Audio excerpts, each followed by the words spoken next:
marartum biriyadil farta'u. Idza marartum biriyadil jannah farta'u. Apabila kalian melewati taman-taman surga, maka bergabunglah di situ, ambil faedah di situ, ambil manfaat di situ. Pada waktu itu sahabat bertanya, wa ma riyadul jannah ya Rasulullah, apa itu yang dimaksud dengan taman-taman surga?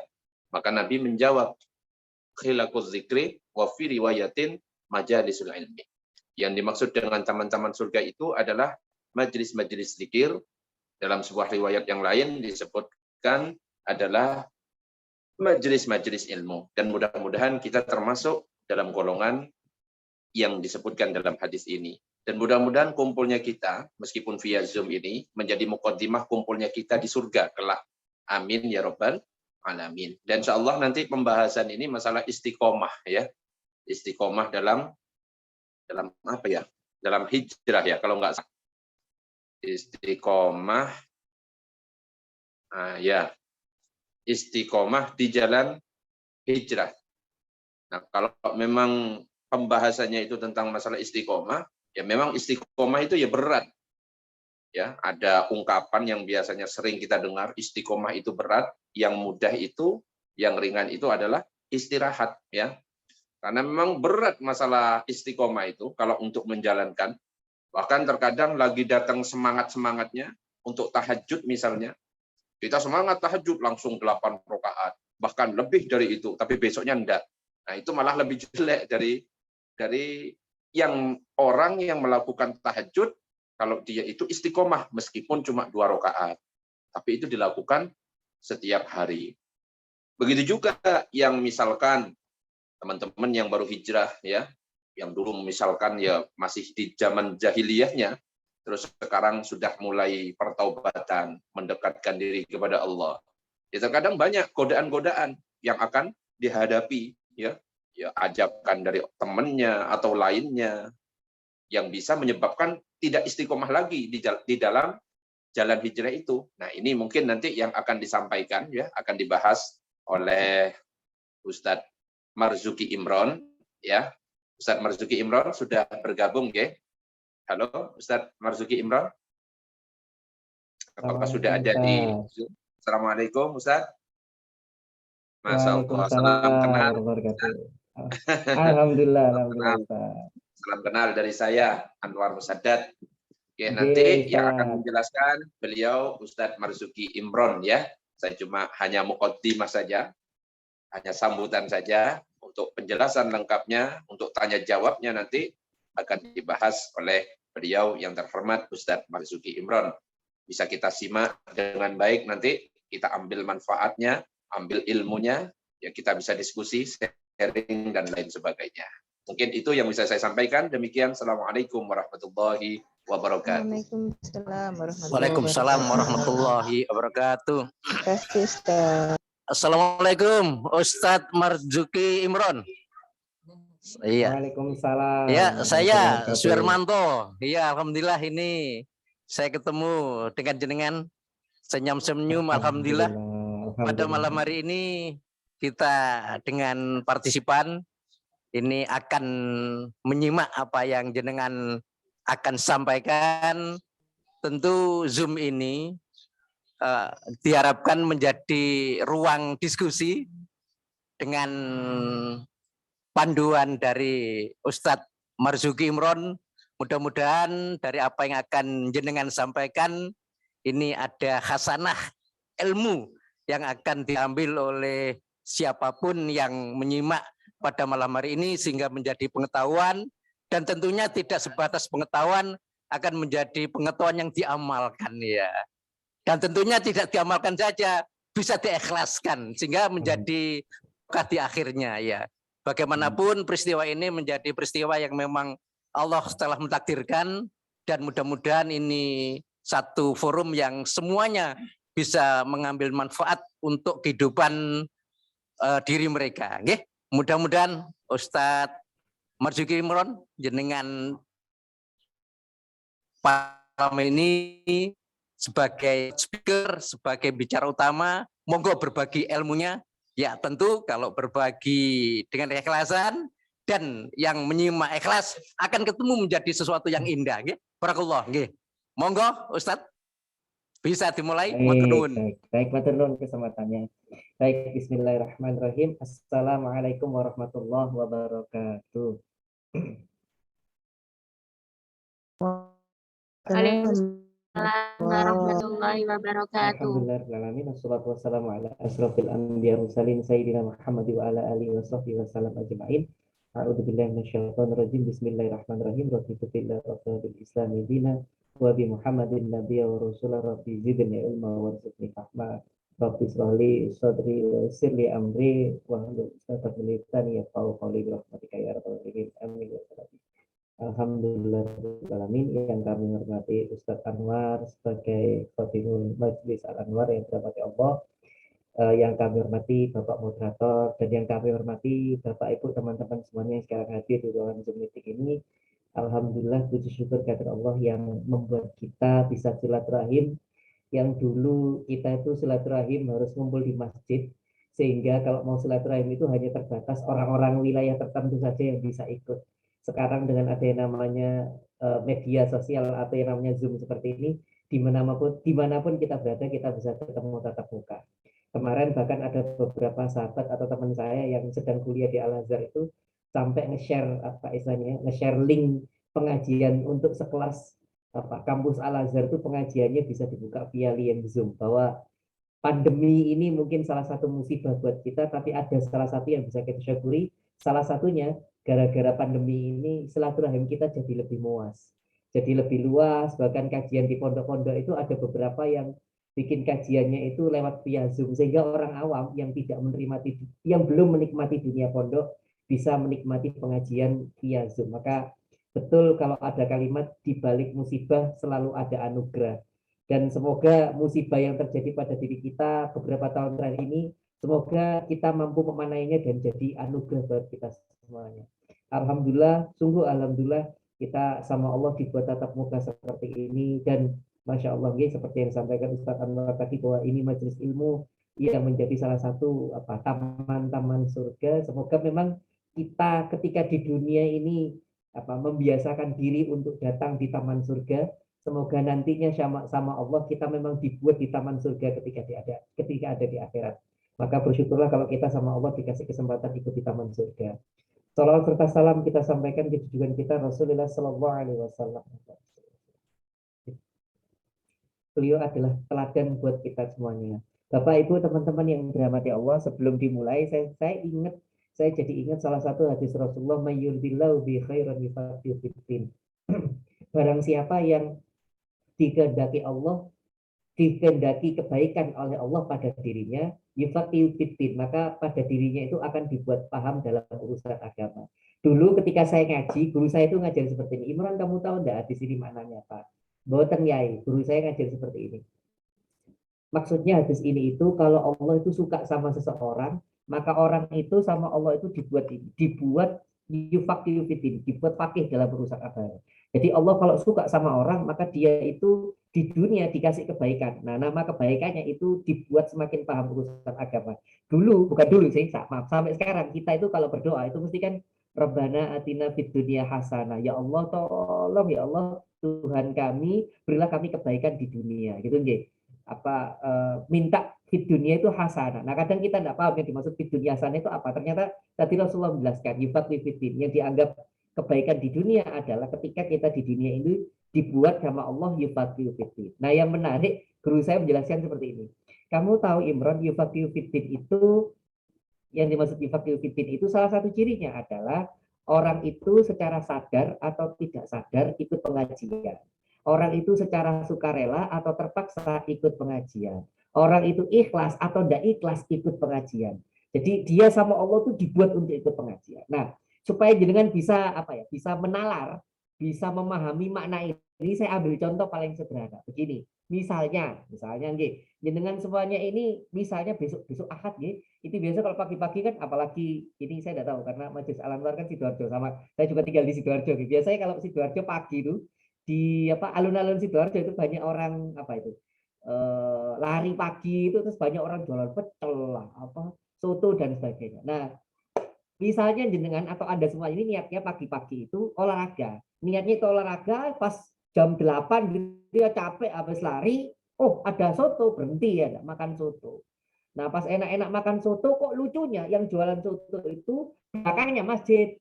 Jadi Anda ini lagi makan soto, terus lagi makan soto, ternyata di belakangnya masjid. Nah pas lagi makan soto, masjidnya ada pengajian. Pas lagi makan soto, masjidnya ada pengajian. Nah, Anda tadi yang niatnya makan soto, nggak ada niat tuh dengerin pengajian. Niatnya itu makan soto. Tapi gara-gara pas makan soto, di belakang ada pengajian, Anda jadi dengerin pengajian. Oh, Masya Allah, begitu ya ternyata. Yang soto habis, nggak tetap dengerin pengajian. Padahal niat itu bukan dengerin pengajian. Niatnya itu cuma pengen makan soto. Tapi karena sudah ada makan sotonya di depan masjid, akhirnya dengerin pengajian. Nah itu tadi itu gaji saya dulu jelaskan apa yufaqihu fiddin. Dia itu dibuat semakin paham dalam urusan agama secara tidak langsung, baik itu sadar atau sadar, sukarela atau ikhlas, terpaksa atau tidak terpaksa. Jadi dia niatnya bukan dengerin pengajian, niatnya pengen makan soto, malah dengerin pengajian. Nah itu yufaqihu fiddin. Itu tanda dia dicintai Allah. Kalau misalnya jenengan Anda misalnya pakai contoh yang lebih anak muda ya, anak muda itu kan contohnya anu Ustaz, orang tua. Kalau anak muda, contohnya anak muda misalnya Anda lagi buka handphone nih ceritanya. Pas lagi buka handphone, rencana pas buka handphone itu niatnya mau buka TikTok. Mereka jadi buka TikTok, terus kadang buka anu apa? Kalau anak sekarang itu apa sih namanya? Goyang pargoy. Nah, ya mau goyang pargoy itu ceritanya. Mau buka TikTok, mau goyang pargoy, yang muncul di beranda pertama kali itu YouTube. Yang muncul di beranda pertama kali YouTube. Pas buka YouTube kok yono pengajian gitu ya. Saya tidak tahu jenengan biasanya Ustaz, sedang dengerin. ya, ampun dikit ya. Menyela. Ini supaya suaranya lebih agak terdengar, untuk mic-nya agak didekatkan di bibir ya, dikit. Oh Ya, dekat. ya Ya, sebentar, coba sebentar. Coba dulu tes, nggih. Baik, cek. Masih pelan suara saya? Ini Masih pelan. masih belum terdengar, malah tidak terdengar. Sebentar, saya cari Nggih. Ya, headphone coba saya. Sebentar. Ya, monggo.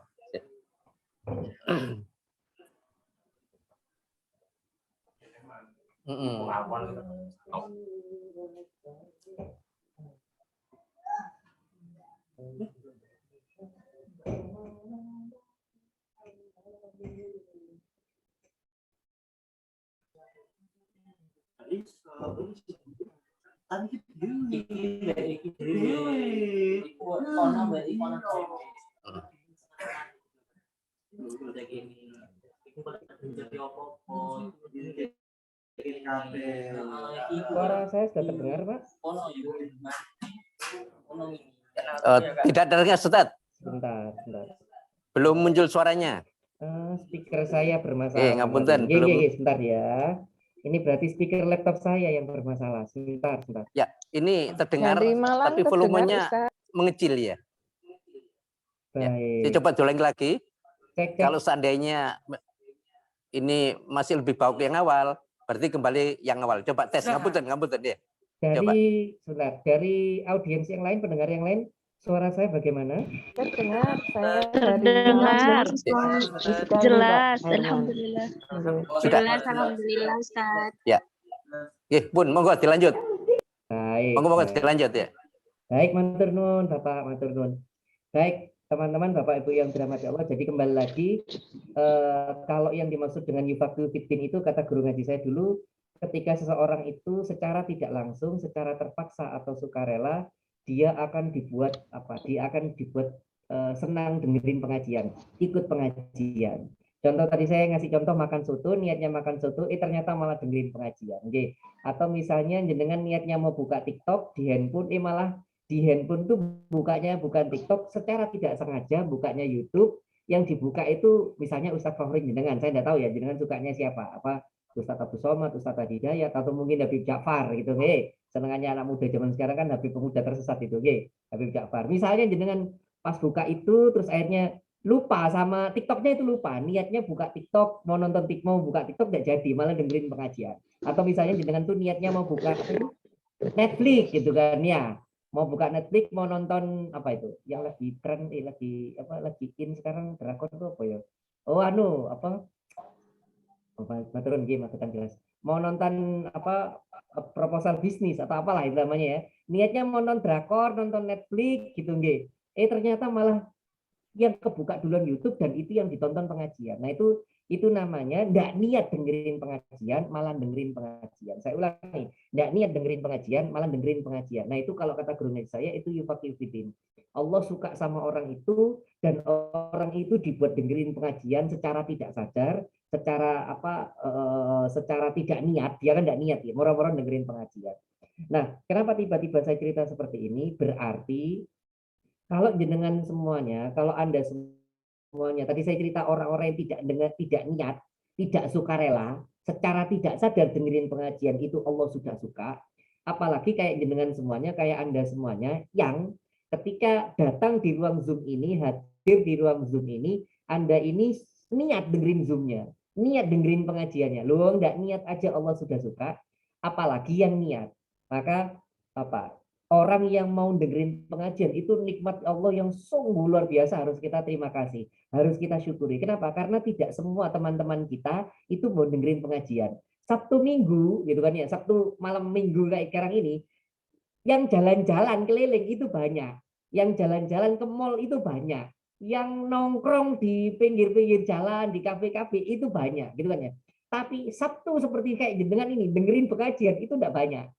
Dikit orang mau dengerin pengajian itu enggak banyak. Loh jenengan itu loh Sabtu malam Minggu itu kok malah dengerin pengajian. Itu kalau bukan karena nikmatnya Allah itu harus disyukuri. Betul loh. Lagi apa jenengan tadi si malam bisa sholat Isya itu nikmat Allah yang luar biasa. Kenapa? Karena ada teman-teman kita itu yang sehat, kalau bahasa Malang itu tahes, itu sehat tapi dia disuruh sholat Isya itu enggak mau. Ketika ditanyain, "Enggak sholat Isya?" Tahu kapan? Kedien itu kan ya. Sudah pernah dari dulu begitu jawabannya. Padahal disuruh sholat Isya itu bukan sholat Id setahun sekali gitu kan ya.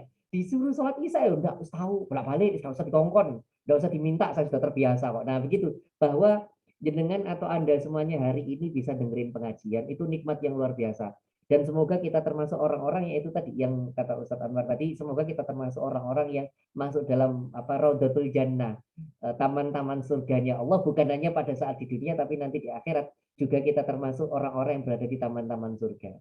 Nah, Bapak Ibu teman-teman yang dirahmati Allah, sebelum kita bicara tentang istiqomah, kita mulai dari bahasan yang paling sederhana.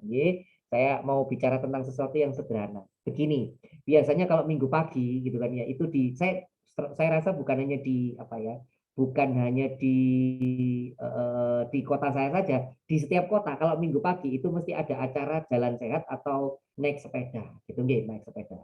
Anggap saja ini teman-teman, saya kasih contoh sederhana biar jenengan bisa menalar, biar Anda bisa menggunakan sesuatu yang logik. Misalnya begini, ketika misalnya saya ini ya dari Sidoarjo pengen sehat, wah kita naik sepeda rek, sepedaan dari Sidoarjo ke Surabaya, wah ya, dari Surabaya Sidoarjo sepedaan itu kaki bisa gempor ya, langsung kakinya gede gitu kan, karena sepedaan Sidoarjo Surabaya itu wow teman-teman. Ya kalau Sidoarjonya Sidoarjo Waru ya perbatasan ya, ini Sidoarjo kota ke Surabaya kota ya lumayan jauh. Wong naik motor aja bisa sejam lebih, apalagi kena macetnya perempatan Gedangan gitu ya. Nah ini naik sepeda itu ceritanya. Saya pengen nyampe, saya hitung, berangkat jam 6. Biasanya kalau naik sepeda dari Sidoarjo ke Surabaya, hari-hari seperti ini nih, paling 2 jam lah nyampe. Oke, berangkat jam 6. Harapan saya nanti jam 8 nyampe Surabaya. Karena bapak saya rumahnya masih di Surabaya, teman-teman. Jadi biasanya saya mampir ke rumah bapak. Nah, ketika saya naik sepeda itu, tiba-tiba di tengah jalan saya lihat ada orang jualan es cendol. Loh, es cendol, berhenti saya, seret, minggir, minum es cendol. Beli es cendol, enak, wah, selesai minum es cendol, naik sepeda lagi. Dalam perjalanan lihat, tuh ada es dawet, berhenti lagi, minum es dawet. Setelah selesai minum es dawet, lanjutkan jalan. Belum sampai seperempat jalan, lihat ada es cincau, berhenti lagi, minum es cincau, jualan. Pas sampai di tengah jalan sepedaan, lihat ada kayak bis kecil itu jualan es boba, berhenti lagi, minum es boba, kan ya. Terus naik sepeda lagi, lihat ada es yang dulu terkenal tuh, es kepal Milo, nah itu aja, berhenti lagi, minum es kepal Milo. Jadi setiap ada es berhenti saya, setiap ada es berhenti. Pokoknya ada makanan, minum berhenti terus. Jadi naik sepeda itu berhenti. Kira-kira teman-teman Bapak Ibu yang dirahmati Allah, kira-kira saya sampai enggak di Surabaya jam 8 pagi? Kira-kira kalau saya naik sepedanya seperti itu, sampai nggak di Surabaya jam 8 pagi? Kira-kira sampai nggak? Tidak. Ayo. Nah, kan ya, kenapa kok nggak sampai jam 8? Ya karena saya berhenti-berhenti. Karena saya berhenti-berhenti. Itu, Nyun Sewu, itu bisa sampai terlambat atau ada kemungkinan malah nggak sampai sama sekali. Mandek tuh, ono warung kopi enak, warteg ya, maaf kalau kurang sopan. Sing dodol ayu, wah malah mandek, gak budal-budal itu. Kenapa? Ya gara-gara itu tadi, gara-gara sering berhenti-berhenti. Nah, sering berhenti-berhenti ini kalau dalam bahasa kita namanya tidak konsisten, atau istilah agama namanya tidak istiqomah.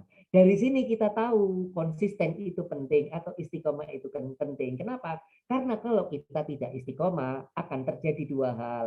Yang pertama bisa jadi kita terlambat sampai tujuan. Nomor dua bisa jadi kita malah tidak sampai di tujuan. Kenapa? Karena tidak istiqomah. Saya ulang ya. Kalau kita tidak istiqomah, maka akan terjadi dua hal. Yang pertama, bisa jadi terlambat sampai tujuan. Atau yang kedua, bisa jadi malah tidak sampai pada tujuan. Kenapa? Karena berhenti-berhenti, karena tidak istiqomah.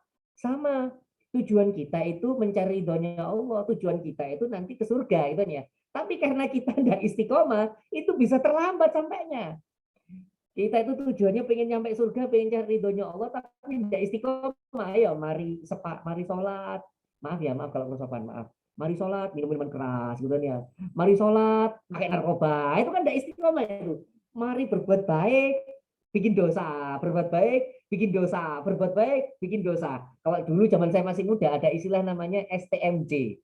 Ada istilah namanya STMJ. Apa itu STMJ, Ustaz? Sholat terus maksiat jalan, gitu kan ya. Sholat sih sholat, oh rasan-rasan tetep, kan ya, ribai temen tetep jalan, ribai tetangga jalan, apa ngaji sih ngaji, solawatan itu ya. Tapi buka akun Instagram Lambe Tura, oh tiap hari ya, Lambe Tura mak nyinyir mak rempong ya, akun-akun gibah nasional itu di follow semua gitu ya. Itu namanya sholat terus maksiat jalan. Nah, kenapa tiba-tiba saya cerita seperti ini? Untuk memberitahu, memberi informasi bahwa ketika kita berniat menuju tujuan tertentu tapi tidak istiqomah, maka akan ada dua kemungkinan. Yang pertama terlambat, tidak sampai-sampai, atau yang kedua malah bisa jadi tidak sampai. Kenapa? Karena teralihkan dengan tidak istiqomahnya tadi.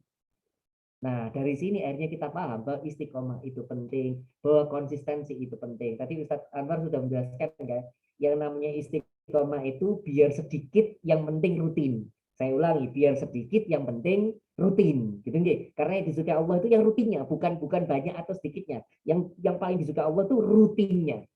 Nggih, maaf ini pakai logika paling apa? Biar jenengan tuh logikanya bisa masuk, nggih. Mbak-mbak ini kalau misalnya ada dua orang yang lagi PDKT sama jenengan, pengen ta'aruf sama jenengan, ini kan logikanya lebih gampang. Kalau dibawa ke urusan beginian logikanya lebih gampang. Mbak-mbak ini kalau misalnya ada dua orang laki-laki yang pengen ta'aruf sama jenengan, gitu kan ya. Yang satu ini kalau apa namanya, kalau ta'aruf atau kalau PDKT itu, langsung kalau datang ke rumah tuh bawa martabak langsung gitu kan ya. Bawa martabak, bawa pokoknya semua enak-enak, bawa makanan saya enak-enak. Tapi ya gitu, datang cuma sekali, setelah itu ngilang tanpa jejak. Kalau bahasa Korea namanya ghosting gitu kan ya. Embul apa jenengi bahasanya jenengan apa gitu kan ya. Nah, ini ada orang yang kedua yang kalau datang enggak bawa apa-apa. Enggak bawa apa-apa, ya paling bawa cuman apa? Bawa cuman rengginang gitu ya, makanan-makanan biasa bukan yang mewah-mewah. Tapi datangnya itu rutin. Seminggu sekali nemui bapak jenengan, nemui ibu jenengan, rutin dia datangnya. Saya yakin jenengan pasti lebih milih yang datangnya rutin tadi. Karena sudah jelas, oh hari ini serius sih, soalnya konsisten. Tiap minggu nemui bapak saya, meskipun cuma ngajak main sekak gitu ya. Oh, pasti ditemui bapak main sekak, gak nemoni aku, kok begitu ya. Tapi kan itu konsisten. Itu yang namanya istiqomah. Ini saya ambil contoh yang paling gampang ya, supaya jenengan nalarnya bisa main. Nah, itu dalam urusan dunia butuh istiqomah, apalah dalam urusan akhirat lebih butuh istiqomah lagi. Saya ulangi nih, dalam urusan dunia aja kayak begitu butuh istiqomah, apalagi dalam urusan akhirat lebih butuh istiqomah lagi. Ya ini saya tidak tahu, ini di sini banyak perempuannya atau banyak laki-lakinya sih di sini. Saya tidak tahu. Ini saya kemarin ditegur istri saya kan, apa karena perut saya kan sudah mulai agak membelenduk sedikit. Membelenduk itu bahasa Indonesianya apa ya? Membelenduk itu apa? Mengembang. Membelenduk itu apa bahasa Indonesianya? Mengembang ya benar. Mohon maaf kalau terlalu lama di Korea jadi bahasa Indonesianya agak berat gitu kan ya. Produk ngawur Ustaz itu ya. Baik. Ya, jadi perut saya kan sudah mulai agak belenduk gini ya, mengembang kalau katanya Mbak tadi itu mengembang.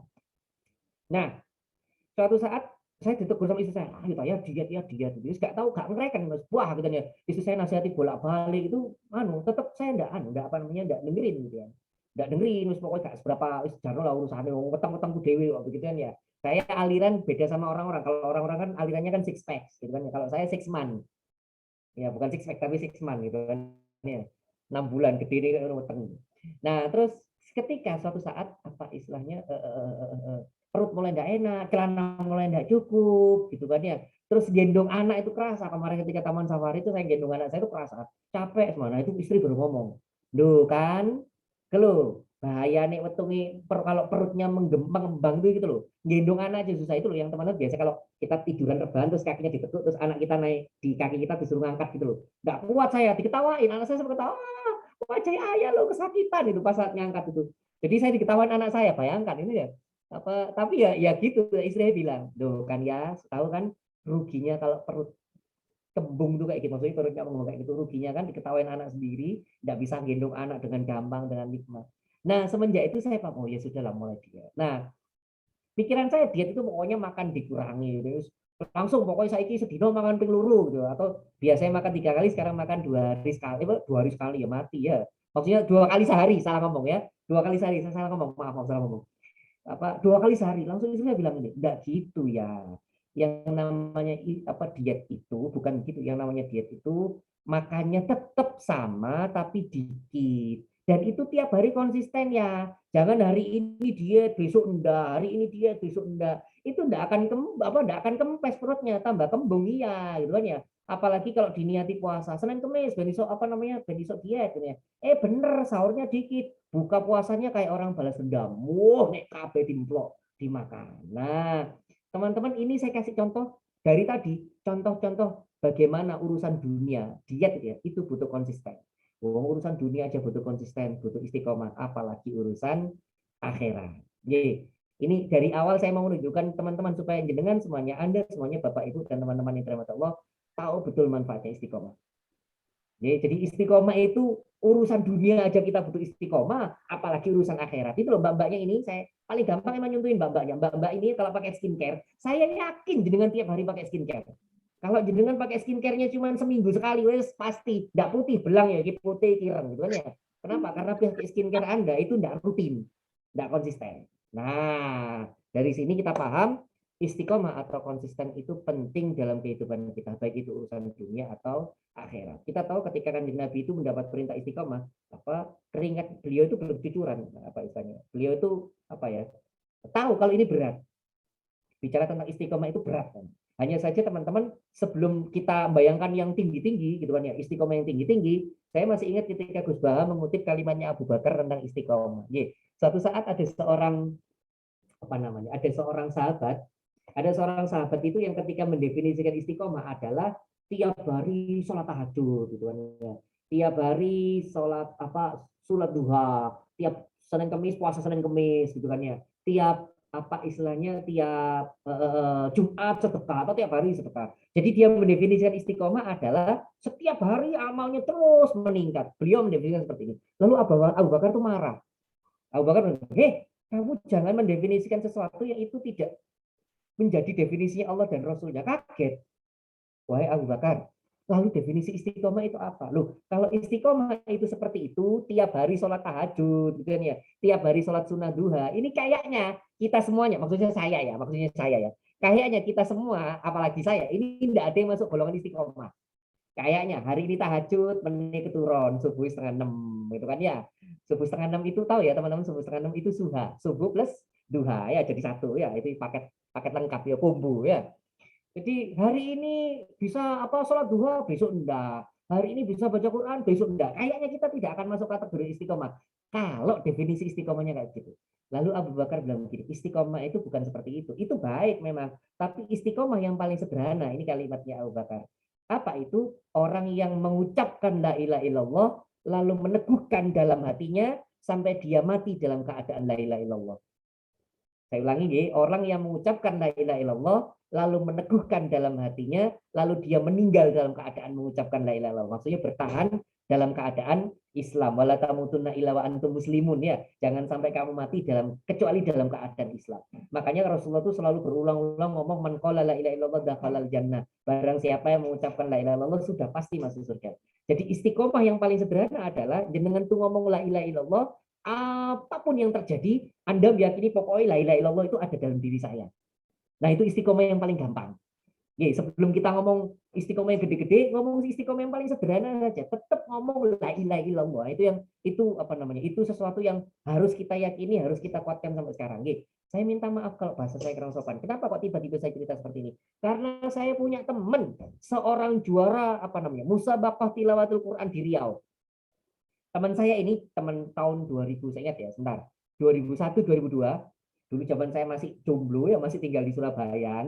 Itu teman kampung ya, teman kampung, dia itu anak Riau, ngekos ya di kampung kami. Itu beliau juara musabaqah tilawatul Quran di Riau. Baca Qurannya bagus banget. Bagus banget. Nyun sewu nggih, setelah beberapa tahun di tempat kami, nyun sewu, maaf kalau bahasa kurang sopan, dia keluar dari Islam. Bayangkan itu, beliau itu juara 1 musabaqah tilawatul Quran di Riau. Tapi berapa tahun di kampung kami dia keluar dari Islam. Setelah kami cari tahu ternyata nyun sewu karena urusan ekonomi. Ketika beliau kesulitan ekonomi, yang bantuin dia itu teman-teman non muslim. Sehingga dia keluar dari Islam. Nyun sewu. Saya yang muslim itu jadi malah gini. Larek malu-maluin. Harusnya saya yang bantuin dia. Kok malah orang lain yang bantuin dia sampai dia keluar dari Islam. Nyun sewu ya. Bayangkan, la ilaha illallahnya itu hilang gara-gara ekonomi. Maka kalau jenengan semuanya ini bertahan dengan keyakinan la ilaha illallah, itu sudah top itu. Jenengan nanti nyun sewu sampai akhir hayat jenengan, sampai akhir hidup jenengan itu masih bertahan dengan la ilaha illallah, itu sudah top itu. Kita sudah ngikuti apa katanya Abu Bakar. Nah, itu la ilaha illallah istiqomah yang paling sederhana. Di dalam hatinya masih penuh dengan la ilaha illallah. Oke. Nah, sekarang mungkin jenengan akan timbul tanya, Ustaz, itu kan secara teoritis jenengan ngomongnya kayak begitu, Ustaz. Terus prakteknya gimana, Ustaz, supaya kita bisa istiqomah? Karena teorinya istiqomah seperti itu. Prakteknya gimana, Ustaz, supaya bisa istiqomah? Supaya kita itu bisa supaya kita itu bisa terjaga sampai akhir hayat itu kita istiqomah, Ustaz. Bukan hanya cuma istiqomah la ilaha illallah, tapi istiqomah dalam amal yang lain. Nah, kita akan mulai bahas dikit-dikit ya. Tentang ya beberapa tips lah tentang istiqomah. Oke. Yang nomor 1, apa itu Ustaz tipsnya tentang istiqomah? Nomor 1 begini, jenengan itu akan bisa istiqomah kalau jenengan punya alasan yang kuat. Saya ulangi, kalau Anda punya alasan yang kuat. Selama alasan itu tidak kuat, maka jenengan atau Anda akan terombang-ambing oleh kanan dan kiri. Saya ulangi, kalau alasannya tidak kuat, Anda istiqomah berbuat baik itu atau istiqomah itu tadi, Anda akan terombang-ambing oleh kanan kiri. Kalau istiqomahnya kuat, dia akan tetap berjalan. Saya ambil contoh begini. Misalnya ada seorang ayah ngomong sama anaknya begini, "Nak, kamu belajar ya, Nak. Nanti kalau kamu ranking 1 tak kasih hadiah, tak belikan sepeda." Oh, ini mesti semangat nih anak. Iya, tak belajar gitu kan ya. Nah, pada saat sehari sebelum ujian, bapaknya ngomong, "Nak, maaf ya, Nak. Bapak jualannya rugi, bangkrut, Nak. Akhirnya nggak bisa belikan sepeda." Nah, itu loh. Apa yang terjadi sama anak kecil ini? Walah, Pak, wis gak sido belajar, Pak. Gak ditukokno sepeda. Kenapa? Karena alasannya kurang kuat. Karena alasannya belajar itu bukan karena kemauan sendiri, tapi alasannya karena pengen dibelikan sepeda.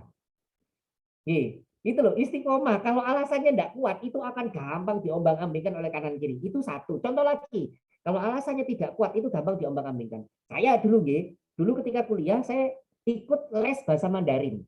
Meskipun sekarang lupa, saya tidak tahu sudah hilang. Dulu saya ikut les Mandarin. Nah, ketika saya les Mandarin, taunya Mandarin lah, wah ini, gitu kan ya.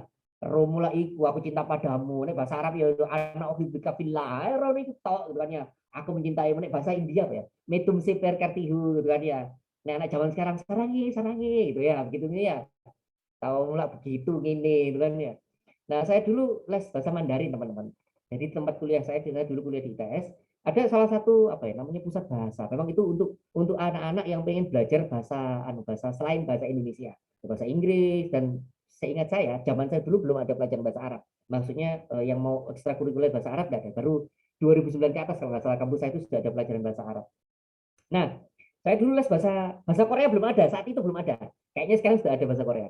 Nah, saya belajar bahasa Mandarin, teman-teman. Nah, ketika saya belajar, itu teman-teman saya komentar, lah, buat belajar bahasa Mandarin. Loh, kenapa, Mas? Bahasa Inggrismu plek-plek, bahasa Mandarin barang itu gak guna. Bahasa Mandarin gak guna, bahasa serius bahasa Inggris saya, gitu kan ya. Nah, ketika saya mendengar omongan kanan kiri itu, kalau alasan saya tidak kuat, itu langsung potong tengah jalan tuh. Wis tidak jadi les.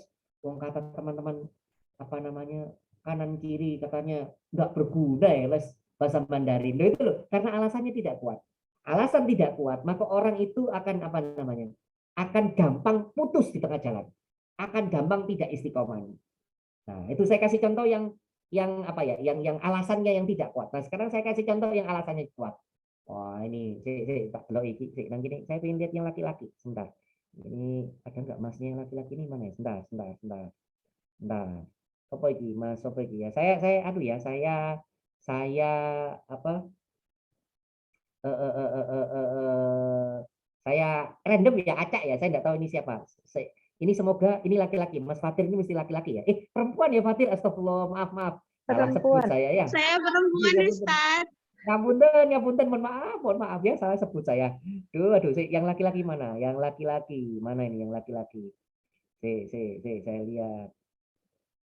Yang Muhammad Nurdin. Nah, ini mesti laki-laki. Muhammad mesti laki-laki ya, jangan sampai Muhammad perempuan ya.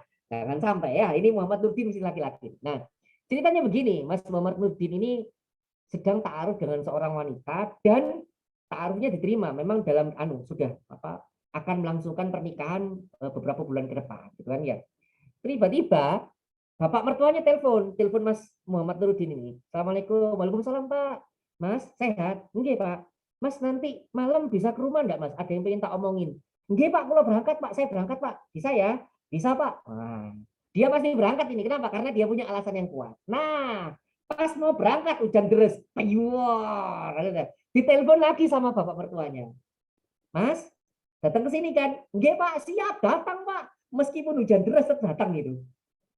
Meskipun hujan deras dia tetap datang karena dia tahu betul saya kalau tidak datang gitu kan ya ini tidak jadi ditaruh ini wah harus datang ini datang Mas datang Mas lo ini udah lo siap Pak pasti berangkat saya jangankan hujan air ya hujan api akan kulewati lo ya kenapa karena alasannya kuat Ye. Terus Mas mau berangkat ini sudah apa menyiapkan sepeda motor ban motornya gembos teman-teman. Lu ya apa gitu ditelepon lagi sama bapak mertuanya Mas gimana nggih Pak ini dalam perjalanan Pak padahal ban motornya gembos itu kenapa karena dia punya alasan kuat meskipun hujan meskipun ban motornya gembos apapun yang terjadi karena dia sudah punya alasan kuat saya harus datang ke tempat itu dia akan berangkat sama istiqomah itu akan terjadi kalau jenengan punya alasan yang kuat. Saya ulangi, istiqomah itu akan terjadi kalau jenengan punya alasan yang kuat sehingga ketika jenengan ditenggor kanan kiri, didesak kanan kiri, jenengan tidak akan gampang goyah. Dulu, saya cerita pengalaman saya pribadi, dulu 2006 ketika ya saya belum seperti sekarang, masih dablek-dableknya gitu kan ya. Itu diuji sama Allah berulang-ulang mulai ibu, tante, sampai akhirnya kakak saya masuk. Jadi beruntung kakak masuk rumah sakit, sampai akhirnya kakak meninggal di rumah sakit Dr. Stomo saat itu 2006. Baru saya bilang ya Allah mungkin saya kalau nggak dikasih masalah saya akhirnya jadi ini ya Allah jadi apa istilahnya jadi tidak dekat dengan engkau maka ya Allah kasih masalah aja ya Allah supaya saya jadi dekat dengan engkau beneran teman-teman habis semua begitu 2 hari setelahnya saya kecelakaan di Jalan Tanjung Perak Surabaya itu loh naik sepeda motor ditabrak prok jatuh treset ditarik apa digeret sama motor apa 2 bibir atas bibir saya ini sobek gigi saya patah. Nah itu akhirnya saya sadar ya Allah mungkin ini caranya saya supaya bisa tobat dan itu hijrah dan sebagainya. Nah akhirnya ketemu alasan kuatnya ketemu setelah kakak meninggal alasan terkuatnya ketemu ya Allah saya harus tobat dan sebagainya. Nah ketika alasan terkuat belum ketemu jenengan akan gampang terombang-ambingkan oleh oleh lingkungan akan mudah terombang-ambingkan oleh masalah. Maka ketika jenengan pengen istiqomah pastikan satu hal pastikan jenengan punya alasan yang kuat untuk istiqomah. Itu satu ya. Nomor 2 Ustadz, supaya kita bisa istiqomah apa yang kita lakukan Ustadz? Yang kedua, setelah jenengan punya alasan istiqomah, yang kuat ya, alasannya harus kuat. Nomor 2, supaya istiqomahnya itu tetap berjalan dengan baik. Nomor 2, jangan hijrah sendiri atau jangan tobat sendiri, atau kalau bahasa gampangnya berjamaahlah. Saya ulangi nggih, berjamaahlah. Terus Kanjeng Nabi, katanya Kanjeng Nabi, barang siapa yang berkumpul dengan penjual minyak wangi kecipratan wanginya.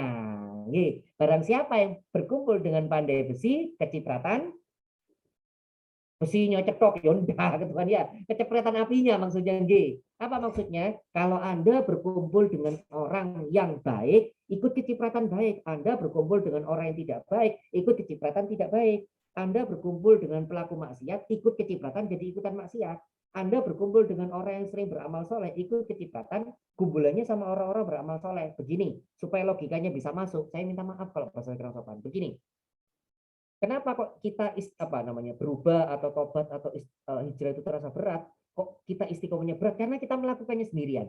Kalau rame-rame itu pasti terasa gampang. Logika sederhana begini. Jenengan besok ini, Ramadan ini, kita kan mau puasa nih. Puasa Ramadan itu rasanya gampang banget. Kenapa? Karena orang di seluruh dunia itu, ini barusan ngapain Ustaz? Tangan saya dicium istri saya. Ini ya, ini sing jomblo gak usah gak usah iri. Ini ya. Istri saya mau kerja soalnya, sip di rumah sakit soalnya. Baik. Kalau puasa Ramadan itu terasa gampang banget. Kenapa? Karena semua orang Muslim di dunia itu puasa semua. Makanya puasa Ramadan terasa gampang. Beda sama puasa Senin Kemis. Puasa Senin Kemis itu terasa berat banget. Kenapa? Karena yang puasa cuma beberapa orang. Gak poso. Makanya terasa berat. Nek Ramadan, justru yang nggak poso itu yang terasa berat. Makanya supaya dengan bisa istiqomah itu caranya gampang. Nomor 2 itu gumbulo sama orang-orang baik. Berkumpullah dengan orang, kalau katanya siapa? Masya Allah, Sunan Kalijogo. Sebenarnya itu bukan kalimatnya Sunan Kalijogo itu kan kalimatnya Imam An-Nawawi kan, kalau nggak salah ingat saya di dalam kitab Al-Adhkar, terus disarikan sama Sunan Kalijogo dalam bentuk syair. Tombo ati iku limo perkara nih, kaping pisan maca Quran lan maknane, kaping pindho salat wengi lakonono, kaping telu wong kang soleh kumpulono. Kita itu disuruh sering kumpul sama orang soleh supaya kecipratan soleh. Kenapa? Karena kalau jenengan tidak jadi soleh itu sungkan gitu. Contoh, jenengan kumpul sama orang-orang yang rajin puasa Senin Kemis. Itu Anda tidak puasa Senin Kemis itu mesti malu itu. Koncoku poso kabeh, aku tak melu poso. Nah, begitu. Anda kumpul misalnya satu kontrakan atau satu kos-kosan, temanmu semua itu senang baca Quran. Anda toh itu sing senengane maca komel, maca novel, bendiro. Ya, baik. Tiap hari yang yang dibaca itu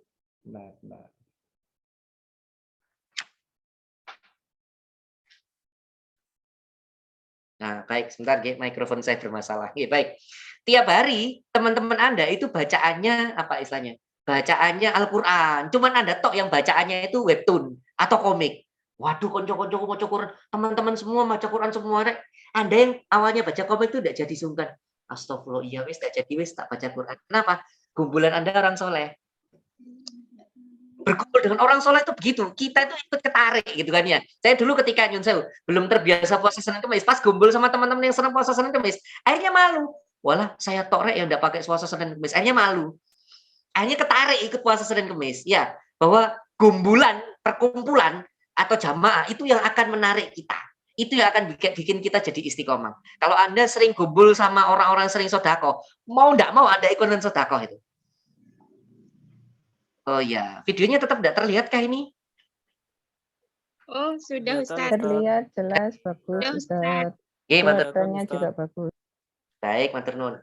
Nah, balik lagi bahwa kalau kita berkumpul sama jamaah, kita berkumpul sama kelompok, kalau kelompok itu baik, kita akan ikutan jadi baik. Kalau kelompok itu tidak baik, kumpulan teman-teman kita tidak baik, maka kita akan ikut tidak baik. Itu tadi saya contohin yang baik-baik. Kumpul sama orang yang sering baca Quran, jadi ahli Quran. Kumpul sama orang-orang yang sering hafal Quran, mau tidak mau Anda akan ikutan jadi penghafal Al-Quran. Kalau bahasa kita itu, jari nih teman-teman santri itu, kalau ada kumpul kiai, lama-kelamaan jadi kiai juga. Ada kumpul kiai itu lama-kelamaan jadi kiai juga. Minimal jadi mantuni kiai, berubah jadi gus, gitu kan ya. Kenapa? Karena gumbulannya seperti itu. Serius teman-teman, dikira guyonan aku. Dikira saya saya dimasukkan di grup WhatsApp-nya para kiai, para gus. Padahal saya itu bukan kiai, bukan gus gitu kan ya. Ingat ya, saya Hokage ya, presidennya Konoha gitu kan ya. Itu dimasukkan di grupnya Ustadz sama Gus. Saya cuman komen, saya langsung WhatsApp adminnya kan, nyuwun sewu yai. Kalau niki mboten termasuk yai kali Gus, kok dilebetaken ten mriki? Enggak apa-apa Ustadz, jenengan itu mewakili generasi milenial, ustadz hijrah yang kita perlu tahu sudut pandang jenengan. Tapi saya malu yai, kumpul sama para Gus, para kiai ilmunya masya Allah nyundul langit. Ada beberapa tokoh istilahnya para Gus, para kiai terkenal lah ya di grup WhatsApp ini. Mboten malu yai, jangan dimasukkan ya. Enggak apa-apa Ustadz. Akhirnya ketika saya ada di grup tersebut, ya diceluk yai pisan. Jangan ya, kalau niki mboten kiai, iki koyo ngene kok modelan kiai. Kiai kok khatam Naruto itu kiai opo gitu kan ya. Kiai itu khatamnya tafsir Jalalain gitu ya. Kiai itu hafalnya Bulughul Maram, iki kok hafalane drakor iki opo. Kenapa kok seperti itu? Karena gumbulan saya kiai, gumbulan saya Gus. Saya ketika dikabari Habib Ja'far mau ke Surabaya, saya langsung WhatsApp panitianya kan. Kebetulan ada salah satu murid saya anak IAIN, anak Winsa yang murid saya itu saya WhatsApp, Mbak ini besok Habib Ja'far datang ke situ. Oh iya Ustadz, saya mau WhatsApp kan Mbak, tolong belikan tiketnya tuh transfer gitu. Terus bilang, enggak usah Ustadz, enggak usah beli, ini kata panitianya khusus Ustadz Naruto datang aja gitu aja. Karena saya pengen ketemu sama Habib Ja'far. Sama Kiai ada di sana, ada Kiai Afifuddin ya, ahli fikih. Saya pengen belajar ke beliau. Nah ini loh, kalau kumpul sama orang soleh, jenengan tuh katutan jadi soleh. Saya ulangi, Anda kalau kumpul sama orang soleh, Anda katutan jadi soleh. Minimal namanya katut dulu, dipanggil Kiai, dipanggil Gus, dipanggil Bunyai, dipanggil Ning ya, kumpulan wong soleh soalnya. Maaf kalau bahasa saya kurang sopan. Kalau Anda kumpulnya sama pelaku maksiat, kumpulnya sama orang-orang tidak soleh, katutan dianggap pelaku maksiat. Maaf ya, maaf kalau bahasa kurang sopan ya. Semoga Allah mengampuni saya. Kumpulane ambek afiliator binomo, melu dicelok polisi, itu kan ya. Padahal tidak melu nganu binomo, gak melu, tapi gumbulane ambil afiliator binomo kan melu dicekel polisi, ditakoki, dicelui, dipanggili satu persatu. You know what I mean kan ya? Saya tidak perlu nyebut merek kan ya, kan ada toh. Dia ini artis-artis yang tidak ikut mempromosikan binomo, tapi karena gombolnya sama artis yang bukan artis sih, Crazy Rich katanya ya, yang mempromosikan binomo, akhirnya dia dipanggili juga. Nah itu loh teman-teman, semua itu tergantung pada gumbulannya, pada siapa dia berkelompok. Oke, Pak Ustadz contohnya ketinggian, tak kasih contoh yang sesuai dengan kehidupan keseharian Anda. Saya minta maaf kalau bahasa saya kurang sopan. Mas-masnya di sini, jenengan orang yang santun Mas, orang yang baik, apik, wisai gitu kan ya. Terus gumbulanmu Mas, misalnya Anda ada nggak sih di sini yang dari luar Jawa Timur, dari Jawa Tengah misalnya? Oh ini ada dari Garut ini. Garut itu Jawa Barat ya. Ada dari Garut ini saya lihat nyun sewu Jawa Timur itu kan terkenal, maaf ya, kata-katanya kan kasar toh. Jawa Timur itu terkenal gitu ya, nyapa sama temennya ada. Oh Masya Allah, ada dari Sumedang, Jawa Barat, Masya Allah, luar biasa. Alhamdulillah. Nah ini tak ceritain, misalnya ini ada dari Jawa Barat, datang ke Jawa Timur, kuliah di Jawa Timur, gumbulannya sama anak-anak Surabaya, Sidoarjo, Gresik. Yang kalau ngomong, oh Masya Allah ya, kalau ngomong, kalau meso itu kromo inggilnya meso itu, fasih. Makhrajul hurufnya tepat gitu kan ya. Nek meso itu Allahu Akbar kan ya. Assalamualaikum.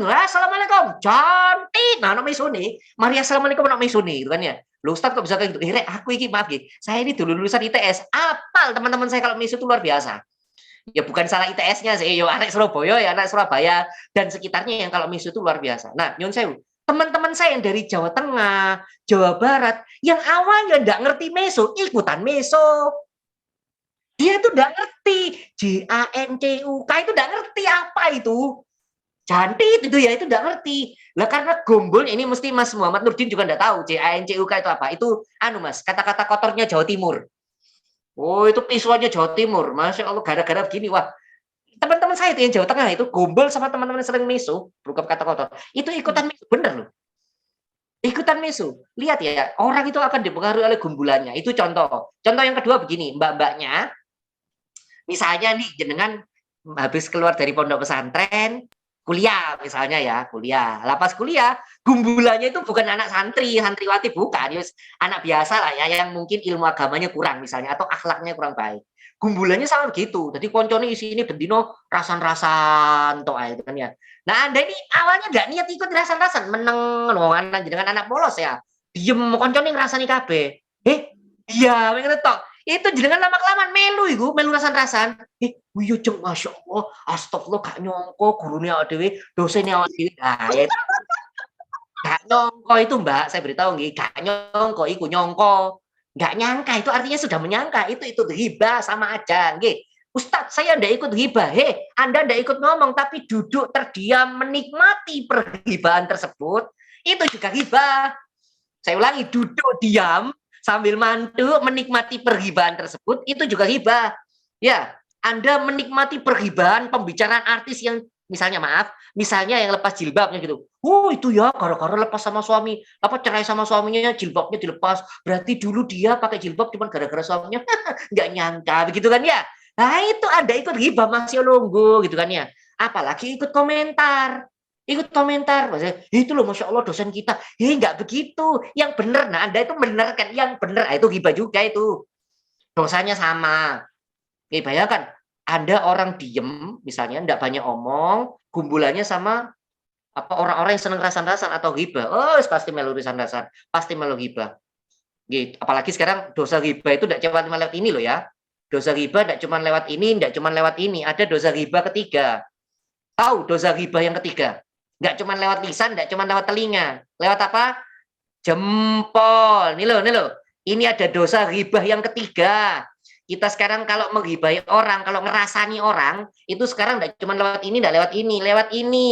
Ustadz, saya nggak ngerasa ini bener, nggak ngerasani dia, tapi bikin grup WhatsApp satu geng untuk ngerasani satu orang tersebut. Ya, nang WhatsApp itu, ngilok no koncone enak, ngerasani dosennya enak nang grup WhatsApp. Ya, Pak Ustadz, saya nggak punya grup WhatsApp seperti itu, Ustadz. Iya, tapi Instagrammu sing di follow, lambe turah mak remo mak nyinyir.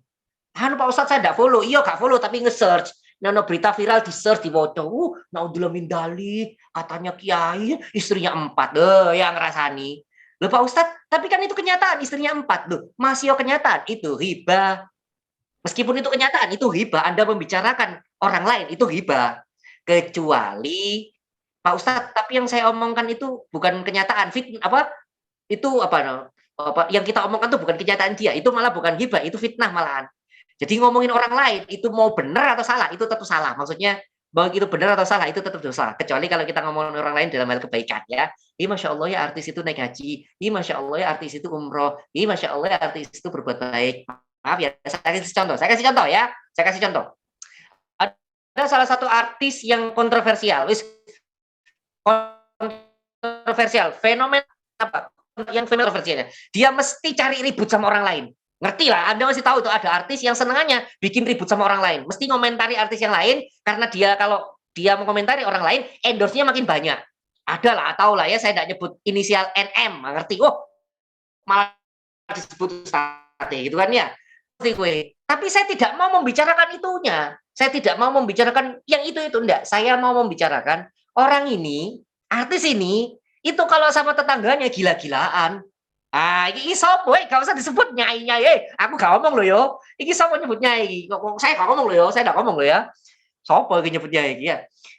Artis ini nggih, saya cross check tanya kanan kiri yang dari maksudnya yang kenal beliau ini dengan segala kontroversinya. Beliau ini kalau sesama tetangga kanan kirinya, Masya Allah, sodakonya gila-gilaan. Beliau kalau sodako tuh luar biasa. Kenapa tiba-tiba saya cerita seperti ini? Saya lebih baik cerita kebaikannya daripada cerita yang buruk-buruknya.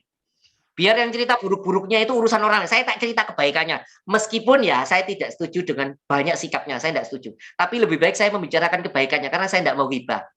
Nah, itu loh kembali lagi. Jenengan, kalau nyun sewu, orang baik, gumbulnya pelaku maksiat, mesti melu maksiat tuh. Jenengan orang, misalnya nyun sewu, bahkan jenengan misalnya, maaf ya, jenengan orang yang banyak dosanya, maksiatnya banyak. Tapi gumbulannya sama orang soleh, insya Allah meninggalnya dalam keadaan husnul khotimah. Kenapa? Karena tergantung sama gumbulannya, sama kelompoknya, sama perkumpulannya. Yaitu poin nomor 2. Apa itu poin nomor 2? Supaya istiqomahnya itu terasa mudah, jangan sendirian. Maksudnya apa Ustadz? Berkumpullah, berjamaah lah, berkelompok lah, ikut komunitas. Kalau bahasanya teman-teman, ikut majelis. Nggih, mau majelis apapun, pokoknya ikut, itu jenengan akan ikut jadi soleh. Yaitu ya, saya ulang ya, poin nomor 1, supaya bisa istiqomahnya itu berjalan dengan lancar. Nomor 1, alasannya harus kuat, alasan istiqomahnya harus kuat, alasan mau berbuat baiknya harus kuat. Nomor 2, supaya tetap bisa istiqomah, kumpulannya sama orang-orang soleh, berkelompoknya, berjamaahnya, berkelompoknya sama majelis-majelis yang baik. Ya, saya pengen jadi orang yang sukses menjadi pedagang, ya kumpulo sama komunitas pedagang. Saya ingin menjadi seorang yang sukses, misalnya sebagai public speaker, ya kumpulo sama public speaker. Saya pengen jadi orang yang sukses sebagai driver ojol misalnya, ya kumpulo sama ojol. Itu nanti jenengan akan dapat ilmunya, jenengan akan dapat hikmah-hikmahnya. Kenapa? Kumpulnya di tempat yang tepat. Gitu ya. Lalu poin yang ketiga apa Ustadz, supaya kita bisa istiqomah? Baik. Poin yang ketiga, karena istiqomah itu tidak cuman kemampuan kita, tidak cuman kebisaan atau keahlian kita, istiqomah itu ada campur tangannya Allah. Maka poin ketiga, supaya jenengan bisa istiqomah, minta tolong sama Allah. Bilang sama Allah, ya Allah, tolong jadikan hamba orang yang istiqomah, ya Allah. Tolong jangan buat hamba menjadi orang-orang yang lalai. Makanya kan doa kita kan, ya muqallibal qulub, sabbit qalbi ala dinik, gitu kan ya. Wahai zat yang membolak-balikkan hati, gitu kan ya. Jadikanlah hatiku ini Allah hanya istiqomah, hanya tetap lurus, bertegang teguh di jalanmu ya Allah. Ya, karena kita minta sama Allah, makanya supaya kita bisa istiqomah itu jangan cuma sok-sokan aku iso. Enggak, minta tolong sama Allah. Minta tolong sama Allah. Beberapa hari yang lalu ketika nisfu Sya'ban itu, saya diberitahu istri saya, ya ojo lali, ojo lali nanti sholat tahajud, minta sama Allah, minta diberi kesehatan, minta rizkinya jadi lebih banyak, minta anaknya sehat, gitu, minta karena anak saya ini kan apa ya, kalau ngomong letes itu terlalu tidak baik. Saya lebih enak ngomongnya energinya berlebih. Anak saya itu energinya berlebih. Jadi jam 1:30 malam itu anak umur 4 tahun masih minta ayahnya naik motor sepeda keliling Sidoarjo. Anak saya sepeda motoran keliling Sidoarjo ketika Sidoarjo PPKM, lampunya dimatiin, ditutup. Itu anak saya muter aja itu. Nah, itu istri saya ngomong, "Ayo ya dungo ya supaya anak kita begini." Ya. Nah, ketika nisfu Sya'ban saya bangun sholat malam itu, saya sudah menghadap mau berdoa sama Allah, ya Allah, minta ini. Nah, mau ngomong gitu tuh langsung mulut saya itu terhenti. Diem langsung tiba-tiba berbismillah, ya Allah, mau minta apa lagi ya Allah? Wong saya bisa sholat tahajud kayak begini aja, itu karena Engkau yang membangunkan hamba ya Allah. Loh, gimana mau minta? Wong yang ngasih itu sudah Anda kok. Wong saya bisa sholat tahajud itu loh jenengan ya Allah. Kok berani-beraninya saya minta? Ya Allah, saya bisa sholat malam loh. Biasanya sholat malam susah banget. Ini loh kok bisa bangun. Gara-gara dicokot nyamuk ya Allah, bangun. Loh Anda itu, Engkau ini bangunkan saya, Engkau ini bangunkan saya Allah. Kok bisa saya minta lagi ya Allah, ampun ya Allah. Gitu loh.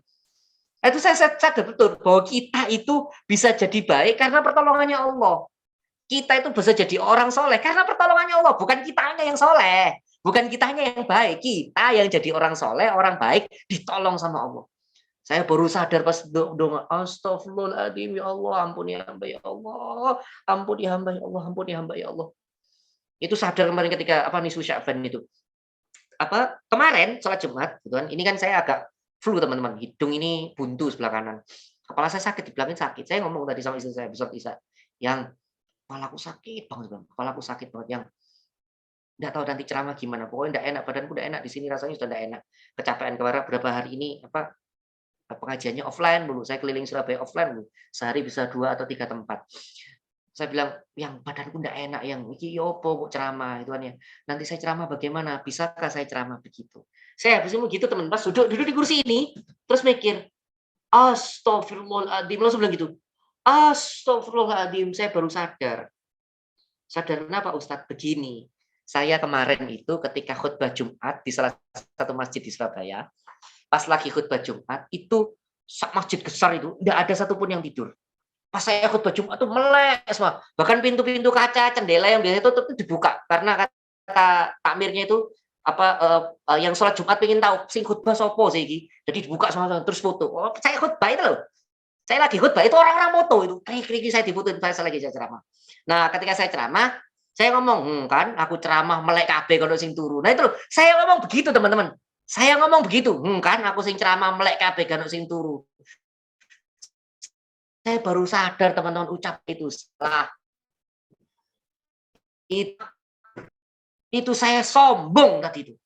Pas ngomong begitu tuh saya sombong. Allahu Akbar. Tadi ini baru sadar saya. Saya tuh ditegur sama Allah langsung dikasih sakit. Ayo Imron. Seakan-akan Allah ngomong sama saya, ayo Imron, kau iso ceramah ta? Tak kei loro kowe saiki. Siramu cenu gitu loh. Tak kei loro hidungmu mampet. Seakan-akan Allah mau bilang, ayo Imron, mana? Ceramahmu yang kamu yang katanya pinter ceramah itu mana? Wong kamu sekarang sakit toh iso terceramah. Saya tadi itu sebelum ceramah tahu, duduk langsung astagfirullahaladzim. Saya langsung ke kamar langsung istighfar, ya Allah ampun ya Allah. Saya kemarin kok bisa ngomong kayak begitu, ya Allah ampun. Saya baru sadar kemarin orang-orang itu bisa melek ketika khutbah Jumat bukan karena ceramah saya. Orang-orang bisa melek semua ketika khutbah Jumat karena Allah membuat mata mereka buka. Yang bikin mereka matanya buka itu Allah, bukan ceramah saya. Nah, kenapa saya cerita sama jenengan seperti ini? Kalau jenengan ingin istiqomah, ya, yang ketiga ini minta sama Allah, ya Allah tolong, ya Allah buat saya jadi istiqomah, ya Allah ajari saya istiqomah, ya Allah, karena saya tahu kemampuan hamba yang dhaif ini, kemampuan hamba yang lemah ini tidak akan mampu untuk mencapai istiqomah yang sempurna. Maka ya Allah, tolongin hamba ya Allah. Lu saya ngajar seperti ini, Imron, kalau kamu minta sama Allah, mintalah yang runtut. Maksudnya kayak gimana ya? Begini, kalau kamu minta sama Allah, minta yang sederhana, tapi itu bikin kamu tiap hari runtut. Contohnya Yai, dia bilang, hari ini berdoa sama ya Allah, tolong ya Allah besok sekali aja ya Allah. Sekali ya Allah besok bangunkan sholat tahajud ya Allah. Sekali aja besok ya Allah bangunkan sholat tahajud. Supaya ya Allah saya pengen sekali ngerasakan sholat tahajud sambil nangis. Nah itu doanya gitu aja. Nah besok malamnya doanya gitu lagi, ya Allah sekali ya Allah besok bangunkan sholat tahajud ya Allah, saya pengen ngerasakan supaya sholat tahajud bisa sambil nangis. Besoknya gitu lagi, jadi doanya dikit tapi rutin. Nah itu nanti akan ketemu yang namanya istiqomah. Nggih. Teman-teman yang dirahmati Allah, jadi itu hal-hal simpel yang kita bisa praktekkan dalam kehidupan kita sehari-hari supaya itu tadi istiqomah itu tidak hanya menjadi teori tapi menjadi praktek buat kehidupan kita dalam baik itu dalam urusan dunia ataupun dalam urusan akhirat. 3 hal saya ulang. Yang pertama, ketika ingin istiqomah, punyalah alasan yang kuat. Anda harus punya alasan yang kuat. Karena kalau Anda alasannya tidak kuat, gampang mudah sekali terombang-ambing oleh situasi ataupun permasalahan. Yang kedua, berkumpullah dengan orang-orang soleh, berkumpullah dengan majelis-majelis yang baik, berkumpullah sama teman-teman yang mengingatkan kebaikan, berkumpullah sama teman-teman yang rajin, berkumpullah sama teman-teman yang setiap hari adalah amalan-amalan itu akan ikut ketarik soleh sama mereka. Lalu yang ketiga, supaya jadi istiqomah, berdoalah, minta sama Allah, ampun sama Allah, minta sama Allah, semoga dijadikan orang yang istiqomah setiap saat dan meninggalnya dalam keadaan istiqomah mengucapkan la ilaha illallah. Baik, saya rasa itu cukup. Saya kembalikan kepada Pak Hermanto, Pak. Sebagai moderator, monggo Pak, kalau misalnya dari peserta ada yang mau disampaikan, ada tanya jawab, dipersilahkan. Oke, matur nuwun Ustadz Marzuki Imron. Wah, penjelasannya luar biasa. Dan dari yang jenengan sampaikan sangat terasa bahwa istiqomah itu tidak mudah ya. Artinya banyak pengaruh yang mempengaruhi sehingga memang perlu upaya luar biasa. Dan ini memang topik yang sangat penting karena istiqomah itu kan nanti berakhirnya bisa ke husnul khotimah ya. Dan tentu istiqomah itu lebih kepada konsisten dan fokus tujuan, dan barangkali dari mas-mas, mbak-mbak, bapak ibu pemirsa yang pada malam hari ini dalam batinnya, pikirannya, perasaannya ada unek-unek, monggo bisa disampaikan buat kita semua tentang istiqomah ya. Istiqomah ini tadi disampaikan titik gak apa-apa, sing penting rutin kan ngono ya. Nggih, monggo untuk Pak Irman, Ustadzun Hasanah. Ya. Ini Pak Fatir, monggo silakan. Ya. Jadi supaya alurnya ini tertib, ya silakan Pak Fatir. bisa disampaikan ke Ustadz. Monggo. Assalamualaikum warahmatullahi wabarakatuh. Ustadz, Waalaikumsalam warahmatullahi wabarakatuh. izin bertanya untuk tips-tips istiqomah yang poin kedua ya Ustadz.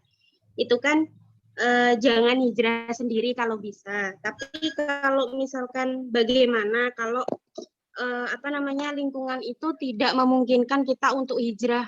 Maksudnya lingkungannya itu kita nggak bisa hijrah bareng-bareng gitu Ustadz. Itu ada tips gimana caranya gitu maksudnya. Baik. Jadi gini, nggih, pertanyaan jenengan ini harus dilihat dari konteks yang luas. Artinya jawabannya tidak cuma satu.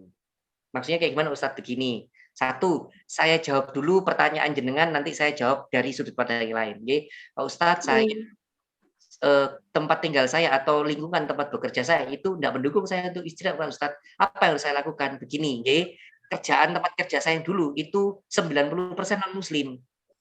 90% itu non-muslim tempat kerjaan saya dulu. Yang muslim mungkin cuma beberapa orang. Bayangkan ketika kita lagi ngerjakan pekerjaan itu mereka nyalain laptopnya sambil dengarkan pujian-pujian atau lagu-lagu rohani mereka. Itu jadi pas saya lagi ngerjain itu mereka nyalain lagu pujian-pujian rohani mereka, ya apalah haleluya atau apa. Itu urusan mereka sih. Tapi kan saya dengerin loh. Suwi-suwi apa lagu sama lagunya mereka kan gitu kan ya. Karena bayangkan saya berada di sebuah lokasi yang ketika mau istiqomah hijrah itu tidak gampang. Terus gimana Ustadz, kita kalau pengen istiqomah, pengen hijrah ke arah yang baik, apa yang bisa kita lakukan Ustadz? Begini, yang namanya hijrah itu bukan hijrah fisiknya. Yang namanya hijrah itu bukan, waduh lingkunganku kayak gak mendukung, apa yang harus saya lakukan? Begini, kalaupun tempat kerja Anda, kalaupun tempat tinggal Anda itu tidak mendukung, maka apa yang bisa dilakukan? Saya tidak menyuruh Anda pindah pekerjaan atau pindah rumah, enggak ya. Di sini bapakmu jenengan, ayo ya pindah, dikuaplok oleh bapak gitu kan ya. Bukan. Tapi maksud saya adalah minimal jenengan punya teman di luar sana ada sebuah majelis, ada pengajian yang jenengan bisa ikut ke sana. Tiap hari Sabtu ada pengajian di sana, datang ya. Ada di Majelis Al Anwar ini datang, ada Majelis Sholawat datang. Nah, itu namanya kumpul sama orang soleh itu. Nggak harus di tempat kita ini, nggih. Nggak harus tempat kita ini tempatnya orang-orang soleh. Enggak, kalau memang itu harus keluar ya berangkat keluar. Saya dulu begitu, Mbak, karena tempat-tempat kantor saya itu non muslim semua, kanan kiri itu rata-rata seperti itu. Ya saya akhirnya kumpul sama orang-orang porok kiai, porok gus ya. Zaman itu saya belum kenal porok kiai, ya kumpulnya bareng soleh, orang pengajian ikut datang, ikut duduk dan sebagainya. Jadi intinya itu bukan jenengan memaksa lingkungan jenengan harus lingkungan yang baik, enggak. Yang jenengan cari dulu keluar, ikut pengajian di luar. Nah, itu jenengan sudah ketarik nanti. Itu yang pertama. Terus nomor 2, kalaupun tidak bisa fisik, minimal jenengan ikut grup WhatsApp orang soleh. Lah grup WhatsApp majelis-majelis itu sing di-share lah nanti apa? Kisah para nabi dan rasul, kisahnya para sahabat, ya, kisahnya sahabiah itu istrinya para sahabat atau sahabat-sahabat wanita, nggih, kisahnya para ulama lu. Jenengan share-sharannya apa? Yang diikuti grup seperti itu. Lah jenengan ikutan soleh nanti. Wong sing dimeloi grup Telegram drakor, ya bendino sing di-share link drakor. Ya, saya tidak bilang itu tidak boleh ya, monggo silakan saja. Tapi grup WhatsAppmu harus ada grup WhatsApp-nya orang soleh, harus tuh. Minimal ada satu grup WhatsApp Anda yang itu Anda ikut di sana, itu isinya orang-orang soleh. Yang diomongin itu benar-benar ilmu, benar-benar amal. Yang diomongin itu tentang apa? Akidah, tentang akhlak, tentang fikih, tentang tasawuf, atau segala sesuatu yang berhubungan dengan ilmu agama. Nah, Anda harus ikut itu. Nanti lama-kelamaan ketarik mesti. Sekarang sudah sangat enak. Ada yang namanya grup WhatsApp itu jenengan bisa ikut. Saya sarankan, ini kalau menurut saya, ini yang terakhir kalau menurut saya, carilah grup-grup WhatsApp yang itu bicara tentang ilmu, bukan bicara tentang politik. Saya ulangi, yang itu bicara tentang ilmu, bukan bicara tentang politik. Kenapa? Karena kalau sudah ngomongin politik, nanti itu pasti berantem di grup WhatsApp itu. Itu jawaban pertama. Jawaban kedua, ini yang mau saya bilang, Mbak, sudut pandangnya harus diperluas. Makanya Rabbana ma khalaqta hadza batila. Kalau kata Al-Qur'an gitu. Ya Allah, sungguh tidak ada hal yang Engkau ciptakan ini batil, maksudnya sia-sia. Gak mungkin Engkau menciptakan ini jadi sia-sia. Maksudnya gimana? Ya Allah, kenapa Engkau meletakkan saya ada di sini? Ya Allah, maksudnya itu apa? Bisa jadi, Mbak, jenengan nyun sewu nggih, lingkungan di sekitar jenengan itu nyun sewu ya. bukan lingkungan yang baik, bisa jadi karena memang Allah menyuruh jenengan jadi cahaya di sana, jadi lampu di sana, jadi orang yang mengajak orang lain jadi lebih baik. Jangan ditinggalkan itu. Nggih, jangan ditinggalkan. Sama seperti Nabi Isa tidak pernah meninggalkan orang-orang para pelaku maksiat. Sama seperti Ali bin Abi Thalib itu kumpulnya sama orang-orang yang nyun sewu ya, yang bikin dosa. Karena Ali bin Abi Thalib ditugasi oleh Rasulullah untuk ngajak orang-orang yang bikin dosa itu bertobat. Kalau Abu Bakar ditugasi sama Rasulullah untuk mendekati orang-orang soleh supaya semakin istiqomah. Nah, bisa jadi jenengan sama Allah ditetapkan di tempat itu memang ditugasi seperti Nabi Isa dan Ali bin Abi Thalib untuk ngajak orang-orang yang bermaksiat itu berubah menjadi lebih baik.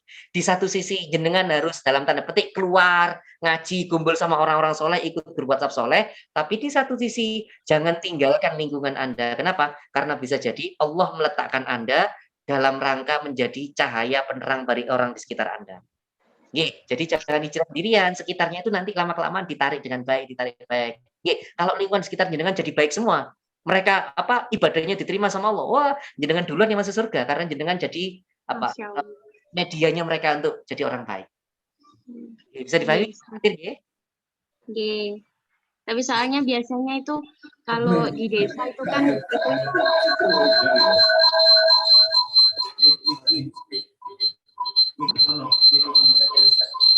Halo, ini ada soundback ya.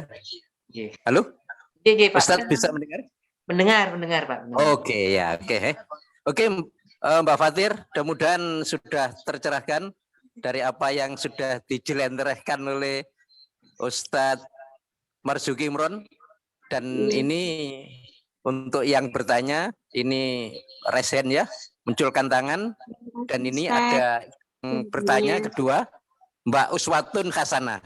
Monggo, Mbak Uswatun Hasanah. Assalamualaikum. Uswatun ini. Waalaikumsalam, Ustaz. Terima kasih. Yang mau kami tanyakan. Waalaikumsalam warahmatullahi wabarakatuh. Yang kami tanyakan, istiqomah lebih dari karomah itu yang bagaimana, Ustaz? Mohon pencerahannya. Istiqomah lebih dari karomah. Baik, Masya Allah nih. Bagi jenengan yang ikut ngaji tasawuf itu mungkin tidak akan tidak akan pangling atau tidak akan heran dengan istilah karomah. Karomah itu apa sih? Sesuatu keistimewaan yang diberikan kepada Allah kepada orang-orang tertentu sehingga dia bisa melakukan hal yang di luar nalar manusia. Itu namanya karomah. Karim artinya mulia, dan orang-orang yang mulia itu mendapat karomah. Nyun sewu kalau misalnya kita dengar dulu ada kiai yang bisa jalan di atas air dan sebagainya. Pokoknya kayak gitu. Nah, kenapa ada istilah istiqomah lebih baik daripada karomah? Begini, karomah itu didapatkan karomah itu hadiah dari Allah atas bukan atas kerja keras seseorang. Saya ulangi, karomah itu hadiah dari Allah bukan atas kerja keras seseorang. Sedangkan istiqomah itu berdasarkan hasil kerja keras. Supaya gini Bu, Mbak, supaya jenengan logikanya bisa main, saya ambil contoh sederhana seperti ini. Ada dua, maaf kalau contohnya kurang baik. Saya minta maaf kalau contohnya kurang baik, tapi biar logikanya gampang. Gini, ada dua asisten rumah tangga. Ada dua asisten rumah tangga ya. Saya mau nyebut pembantu kan tidak enak. Asisten rumah tangga. Asisten rumah tangga yang pertama itu tidak ngapa-ngapain, diem saja. Terus sama Allah, sama bosnya, kamu tak kasih duit 5 juta. Dia tidak ngapa-ngapain. Diem aja tidak ngapa-ngapain, tapi langsung dikasih 5 juta. Seneng dia, seneng banget. Terus ini asisten atau pembantu asisten rumah tangga yang kedua. Dia kerja keras, ngepel gitu kan ya. Terus dia cuci baju, bersih-bersih dan setelah dia melakukan seperti itu dikasih ini kamu tak kasih 5 juta. Nah, sama-sama dikasih 5 jutanya. Yang satu enggak ngapa-ngapain dikasih 5 juta, yang satu kerja keras dikasih 5 juta. Pertanyaan saya, yang merasa bangga nomor 1 atau nomor 2? Yang merasa keras. Yang kerja keras. Kenapa? Karena dia telah berusaha sekuat tenaga lalu dikasih hadiah oleh tuannya. Sama Bu. Istiqomah itu kerja keras. Kenapa kok dikatakan istiqomah itu lebih baik daripada karomah? Karena istiqomah itu butuh kerja keras. Sedangkan karomah itu hadiah dari Allah langsung. Kalau itu kehendaknya Allah, kita tidak bisa tanya. Itu urusannya Allah. Masih karomah itu urusannya Allah. Itu Bukan kita tidak bisa menalar, itu urusannya Allah. Tapi ketika kita bisa istiqomah, kenapa kok lebih baik daripada karomah? Karena jenengan kerja keras. Oke, dan sekali lagi ya, orang yang paling punya karomah, orang yang paling punya mujizat di dunia ini ya Kanjeng Nabi Muhammad SAW. Itu yang paling punya karomah, yang paling punya mujizat. Dan Rasulullah itu tidak menunjukkan tidak memamerkan karomah atau mujizatnya. Rasulullah itu justru yang ditunjukkannya itu istiqomahnya. Suatu saat Kanjeng Nabi pas sujud itu pas rukuk terus istighfar. Astagfirullahaladzim sambil meneteskan air mata. Aisyah radhiallahu anha bilang, "Wahai suamiku, jenengan Anda itu loh sudah dijamin Allah masuk surga. Sudah dijamin Anda itu. Lah kok jenengan masih istighfar sampai maaf ya dalam riwayat itu betisnya, kakinya itu sampai luka kan karena kalau sujud itu lama, ibadah itu luar biasa. Anda itu sudah pasti masuk surga. Loh kok masih kok masih ibadah, kok masih istighfar kayak begitu? Buat apa? Apa jawaban Rasulullah? Wahai istriku, tidak maukah engkau aku disebut sebagai hamba yang suka bersyukur? Bayangkan, yang Rasulullah tunjukkan itu istiqomahnya, bukan mujizatnya.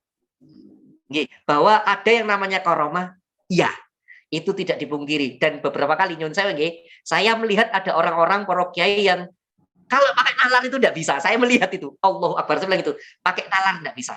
Nah, karena derajat kita belum sampai di sana, tapi yang perlu kita tahu bahwa yang namanya istiqomah, kalau kata para ahli fikih itu, dohir itu lebih penting daripada apa yang tidak tampak. Dohir itu maksudnya yang tampak, yaitu tadi istiqomah fisiknya itu lebih dilihat. Maka itu tadi, Ustadz, lebih baik yang mana? Jadilah orang yang istiqomah itu aja, Is. Itu yang lebih baik. Bisa dipahami?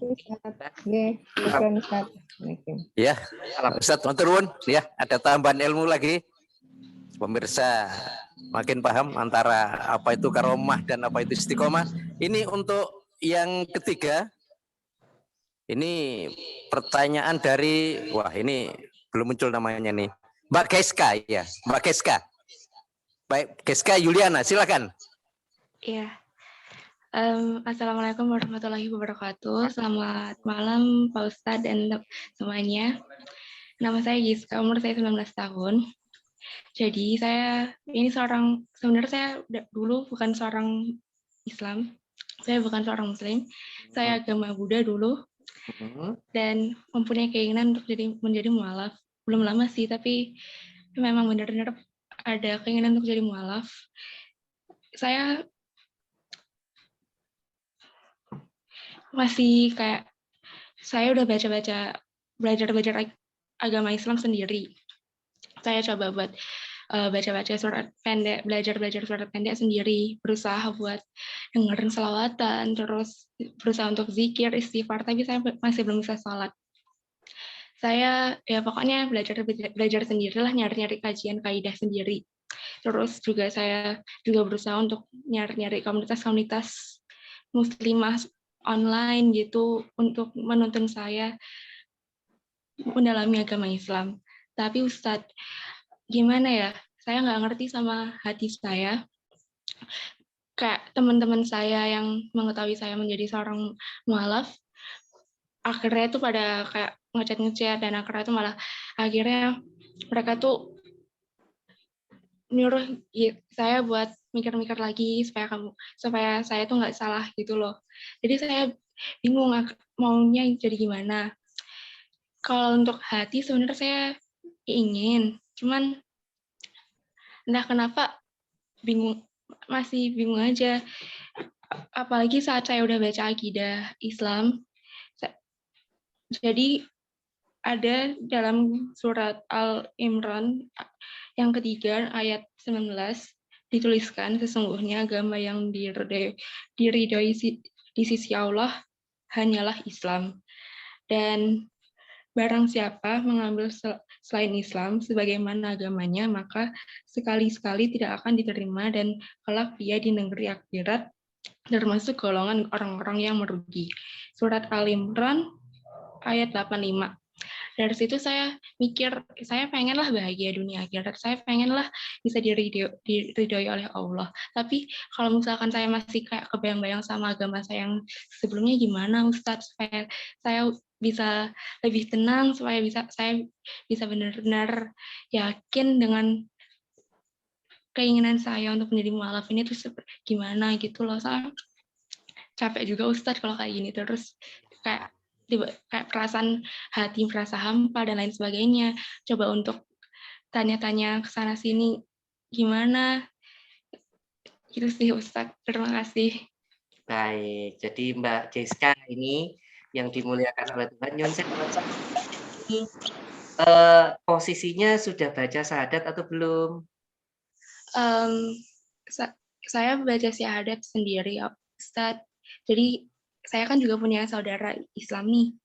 Saya baca syahadat bersama dengan dengan saudara saya. Ini katanya sih kalau misalkan udah baca syahadat itu udah Islam katanya. Tapi ya belum secara resminya sih. Ya. Gitu. Kalimat saudara itu benar. Syahadat itu kalau orang sudah membaca dan dia yakin, saat itu juga dia sudah masuk Islam. Mau itu disaksikan orang atau tidak, dia sudah masuk Islam. Kalau dia sudah ngomong dan sudah yakin. Maksudnya, saya akun kok Islam benar, terus ngomong asyhadu alla ilaha illallah, asyhadu anna muhammadar rasulullah. Saat itu juga dia sudah jadi Islam. Jadi tidak perlu dilihat orang gitu kan. Dia beda sama akad nikah. Kalau akad nikah harus ada yang lihat. Tapi kalau baca syahadat memang tidak perlu ada yang lihat. Memang lebih baik kalau ada yang lihat, tapi tidak menjadi rukun. Itu yang pertama. Terus yang kedua begini, Mbak Giska, yang perlu jenengan ketahui, kalau misalnya sekarang, naudzubillah dzalik ya, misalnya sekarang ini sama Allah, semua orang di dalam ruangan Zoom ini dibuat mati. Maaf ini kalau bahasa saya kurang sopan. Semua orang di dalam ruangan Zoom ini dibuat mati. Saya beritahu Mbak Giska, yang masuk surga duluan itu Mbak Giska. Masya Allah. Kok berani ngomong kayak gitu? Silakan tanyakan sama kiai manapun, nggih. Hebatnya mu'alaf itu, hebatnya seorang mu'alaf itu, semua dosanya di masa lalu diampuni, semua dosanya, 100% dosanya di masa lalu diampuni, hebatnya mu'alaf. Dan ucapannya itu menjadi doa. Maka kami semuanya ini justru nanti di akhir forum ini, minta Mbak Giska yang mimpin doa. Karena doanya mu'alaf itu lebih diam. Jangan cek di di kiai-kiai manapun, jawabannya mesti sama. Mu'alaf itu doanya lebih didengarkan daripada kami. Kalau kami ini sudah banyak dosanya. Lanjut dengan ini mu'alaf. Orang yang baru masuk Islam, itu sama Allah 100% dosa yang dulu hilang. Tidak dianggap. Maaf kalau bahasa keras sopan. Apapun dosa Anda dulu itu, sama Allah langsung hilang. 100% hilang. Maaf ya keras sopan. Mau itu pernah membunuh, mencuri, apapun. Kalau dia mu'alaf, langsung jadi mu'alaf. Semua dosanya jadi hilang. Makanya kenapa saya cerita seperti ini, supaya jenengan, ya, Pak Ustadz, bagaimana supaya saya bisa yakin? Saya tidak akan bisa meyakinkan Anda, Mbak Giska. Nggak akan pernah bisa. Saya manusia biasa. Yang bisa meyakinkan itu cuma Allah. Yang bisa membuka hati jenengan itu cuma Allah. Dan ini janjinya Allah. Orang itu kalau mu'alaf, dosanya 100% diampuni. Maka mulai sekarang kalau jenengan, Pak Ustadz, gimana kalau misalnya kita, saya ini pengen benar jadi Islam yang kayak gimana Pak Ustadz ya. Jenengan kalau tadi sudah ngomong syahadat, sudah pernah ngomong syahadat, maka jenengan secara tidak langsung itu sudah menjadi seorang muslimah. Nah, Mbak Giska punya Instagram? Ada. Baik, nanti dicari Instagram saya @marzuki_imron. Ya. Mbak Giska tinggalnya di mana? Sidoarjo. Baik, nanti Mbak Giska DM ke Instagram saya. Nanti Mbak Giska saya ngajari belajar Islam ya. Nanti DM saya ya langsung. Ustadz, ini saya yang kemarin, saya yang tadi jenengan Ustadz langsung DM saya ya. Follow saya follow balik. Nanti saya ngajari ngaji. Jenengan nanti saya ngomong istri saya aman wis. Bojoku gak. Selamat Mbak Giska, selamat. Jadi mu'alaf. Terima kasih banyak. Baik, alhamdulillah. Baik, monggo ya. Iya. Matur nuwun Ustaz atas penjelasannya. Jadi Mbak Gesa nampaknya ada rasa tambahan kelegaan dari raut muka dan gesturnya, dan beliau ini tinggalnya kan di Waru ya. Ini boleh monggo kalau ditakdirkan ke jenengan untuk bimbing monggo. Kalau tempat lebih dekat ini di Majelis Al-Anwar, ini kan di Bohar Taman ya. Juga ada kajian fikih, kajian ya baca alif bata, artinya jamaah lintas apapun juga Majelis Al-Anwar yang diasuh oleh Ustadz Sadat memberikan satu ruang untuk belajar bareng-bareng ya. Yang usia tua alif bata monggo, yang fikih awal monggo, sholat awal belajar sholat tasawuf juga monggo nggih. Artinya untuk Mbak Gesta bisa kemana yang beliau ditakdirkan untuk lebih baik, monggo. Yang penting jenengan buka ruang untuk majelis luar juga memberikan ruang. Maturun. Ya, untuk selanjutnya ini yang bertanya silakan resen, angkat tangan. Ya. Ini Mbak Fusa. Mudah-mudahan ini Mbak ya, karena gambarnya nggak muncul. Monggo Mbak Fusa bisa disampaikan pertanyaannya terkait apa? Silakan. Assalamualaikum, saya Fusa dari Depok. Waalaikumsalam warahmatullahi wabarakatuh. Saya mau nanya bagaimana cara ini minta tips cara mengingatkan saudara atau teman kalau misalkan dia lagi berbuat sesuatu yang sekiranya salah, dan kita kan harus wajib mengingatkan. Nah, caranya itu gimana biar nggak rasa tersinggung gitu teman kitanya gitu, gimana ya Ustaz? Ya, baik. Baik, terima kasih. Ini Mbak Fusya pertanyaan Pak Ustadz, bagaimana caranya mengingatkan seorang teman atau saudara ketika dia berbuat sesuatu yang tidak baik? Begini, nggih. Perintah amar ma'ruf nahi mungkar itu memang untuk siapa saja, ya. Perintah untuk menasihati dalam kebaikan. Jangan kan hafal kan surat Al-Asr itu ya, disuruh menasihati dalam kebaikan, disuruh menasihati dalam kesabaran gitu. Maka apa yang bisa kita lakukan Ustadz? Begini. Kalau dulu ketika saya ngaji ada yang namanya fikut dakwah, ada tata cara berdakwah supaya nggak asal merundul. Merundul bahasa Indonesia apa? Nggak asal main terabas, akhirnya orang itu malah jauh dari Islam. Begini nggih. Jadi nomor satu, jenengan harus yakin dulu bahwa yang akan Anda nasihati itu orang dekat jenengan. Saya ulangi, jenengan harus yakin dulu bahwa yang akan Anda nasihati itu orang dekat jenengan. Entah itu sahabat, entah itu teman, istilahnya, entah itu saudara, pokoknya jenengan harus yakin dulu kalau itu orang dekat. Kenapa? Karena kalau dia bukan orang dekat jenengan, maka dia tidak akan mau mendengarkan, Masya Allah ya, tidak akan mau mendengarkan nasihat jenengan. Jadi satu, jenengan yakini dulu, iki koncoku kok, nek tak keiru, iku insya Allah dia tidak tersinggung. Oh ini saudaraku kok, ini sahabatku kok. Nanti kalau tak nasihati dia tidak akan tersinggung. Nah itu dulu, jenengan yakin dulu. Kalau jenengan tidak kenal dekat dengan dia, oh itu omongan Anda tidak akan didengarkan. Oke, itu nomor satu ya. Jenengan yakin dulu bahwa dia adalah orang dekat dengan Anda, sehingga Anda kalau menasihati itu, dia tidak akan tersinggung. Minimal tidak tersinggung. Itu yang pertama. Terus yang kedua, kalau jenengan lihat di surat An-Nahl ayat 125, ud'u ila sabili rabbika bil hikmah wal mau'izatil hasanah wajadilhum billati ahsan. Ud'u ila sabili rabbika bil hikmah. Ajaklah orang itu ke jalan Tuhanmu dengan hikmah, wal mau'izatil hasanah, dengan pelajaran-pelajaran baik, wajadilhum billati ahsan. Dan kalaupun terpaksa berdebat, maka berdebatlah dengan bahasa yang paling halus. Ahsan itu kalimat yang lebih tinggi daripada hasan. Paling bahasa sederhana itu ahsan itu kalimat yang paling halus. Artinya apa? Kalau ini ayat ini tadi bicara tentang kalau kita ngomong sama non muslim ya.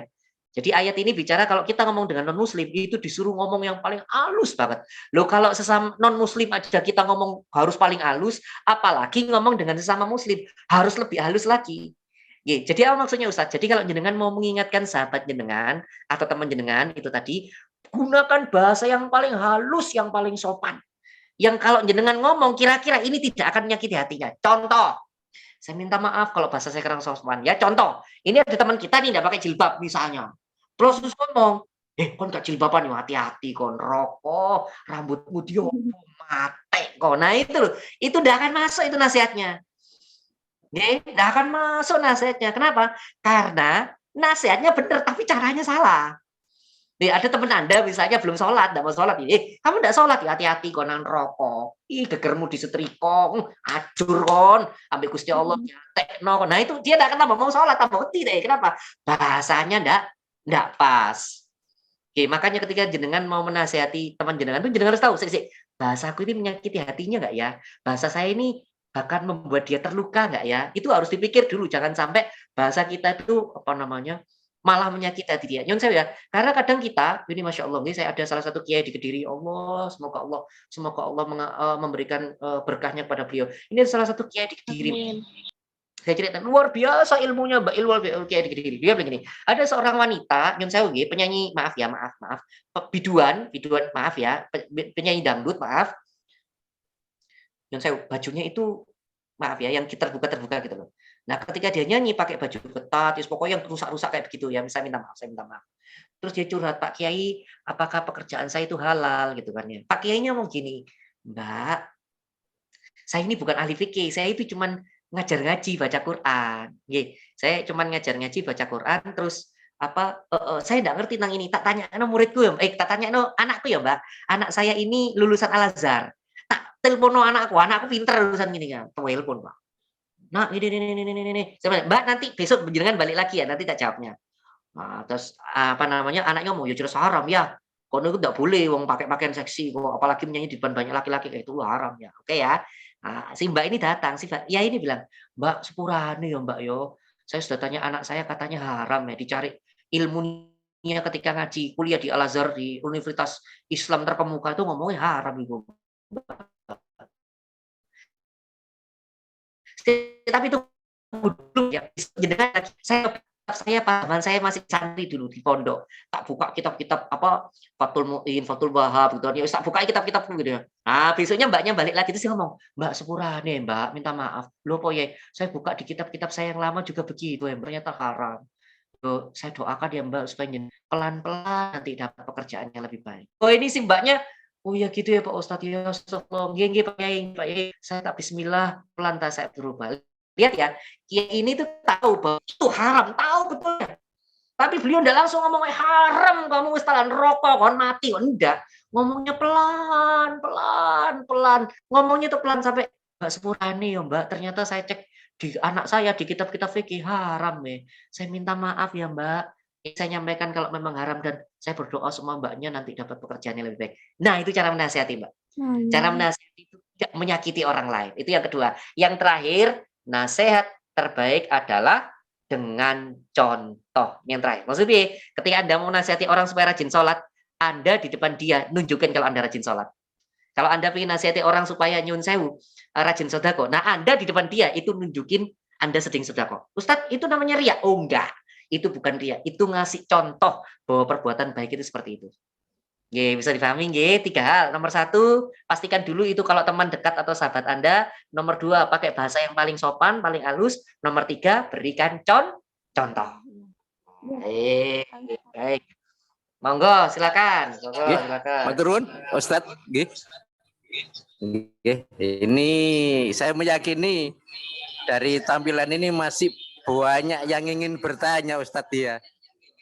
Karena dari sisi kalau waktu ini ngapunten sudah lebih, nanti secara pribadi bisa kontak sama jenengan untuk mendasan, dan ini sebelum Zoom berakhir dari Khodimul Majelis Ustadz Lora Anwar Syadat akan memberikan closing, mendapat manfaat, dan khususnya kepada Mbak Gesa lebih istiqomah sehingga menjadi Allah meridhoi atas pertemuan pada malam hari ini sehingga semuanya akan diberkahi oleh Allah. Amin amin ya rabbal alamin.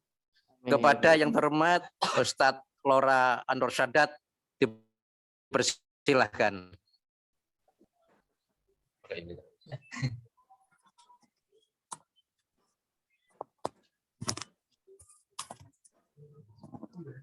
Assalamualaikum warahmatullahi wabarakatuh.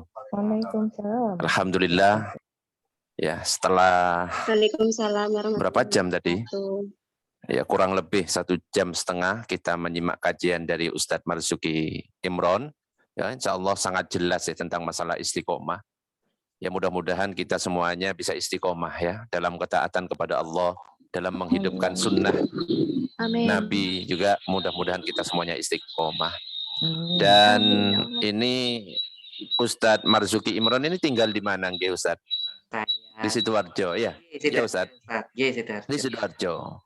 Berarti harus ini sekali-sekali main ke Majelis Al Anwar. Ya, biar bisa ngasih contoh. Tadi Ustadz Marzuki Imron kan gitu ya.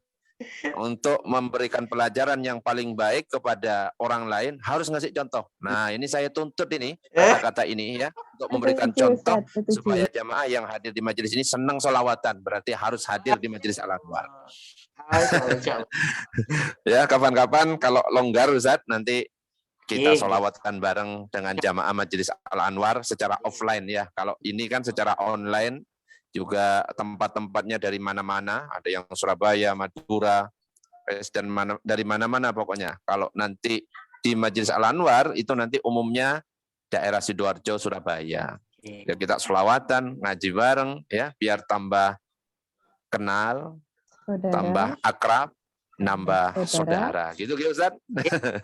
Kan nggak apa-apa ini ya, nuntut kalimatnya Ustaz. Harus ngasih contoh, itu cara pembelajaran yang paling baik. Tak tuntut kalimatnya itu. Allah. Harus kasih contoh. Yes, terima kasih banyak Ustaz ya. Mudah-mudahan kita nanti bisa bertemu secara langsung. Ini juga ada di balik layar ini banyak di sini ini yang mengikuti sebenarnya. Cuma yang tampak di sini hanya Pak Herman dan saya yang nggak ngapa-ngapain aslinya. Ini juga tadi ada jamaah saya, ya, Mbak Fatir itu yang nanya pertama itu saya hafal sekali karena itu sudah senyum itu meskipun pakai cadar kelihatan kalau sedang senyum. Dari Malang ini. Saya juga Ya sama kayak Ustadz Marzuki Imran juga senyum kelihatan karena nggak pakai cadar.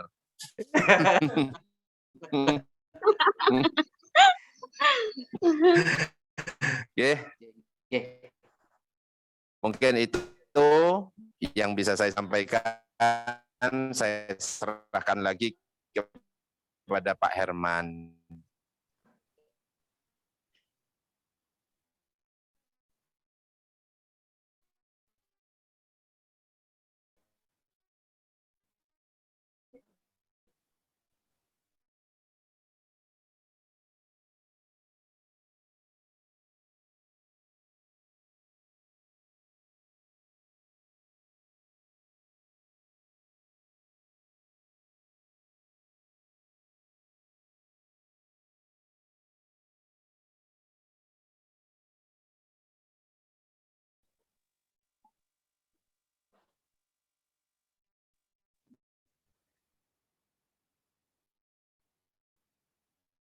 Cek.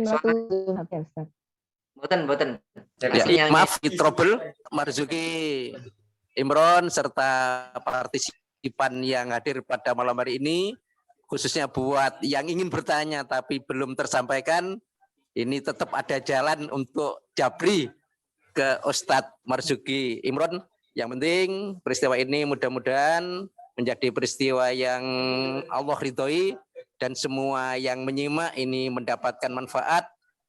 Dan saya selaku moderator, kalau ada sesuatu yang kurang berkenan, ngapunten sangat nggih. Terima kasih. Akhirul kata, wassalamualaikum warahmatullahi wabarakatuh.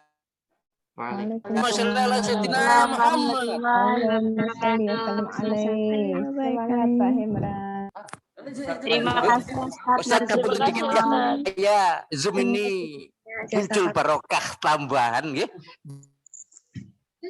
Sebagaimana lazimnya dan partisipan mengamini menjadi terbukanya pintu-pintu barokah nggih. Monggo dipun pimpin doanipun Ustaz nggih. Baik. Mari kita berdoa semoga ini jadi kesempatan yang baik kita, silaturahim kita biar dijaga sama Allah sampai selamanya. Nggih. Ila hadratin Nabi Mustafa Rasulullah sallallahu alaihi wasallam. Al-Fatihah.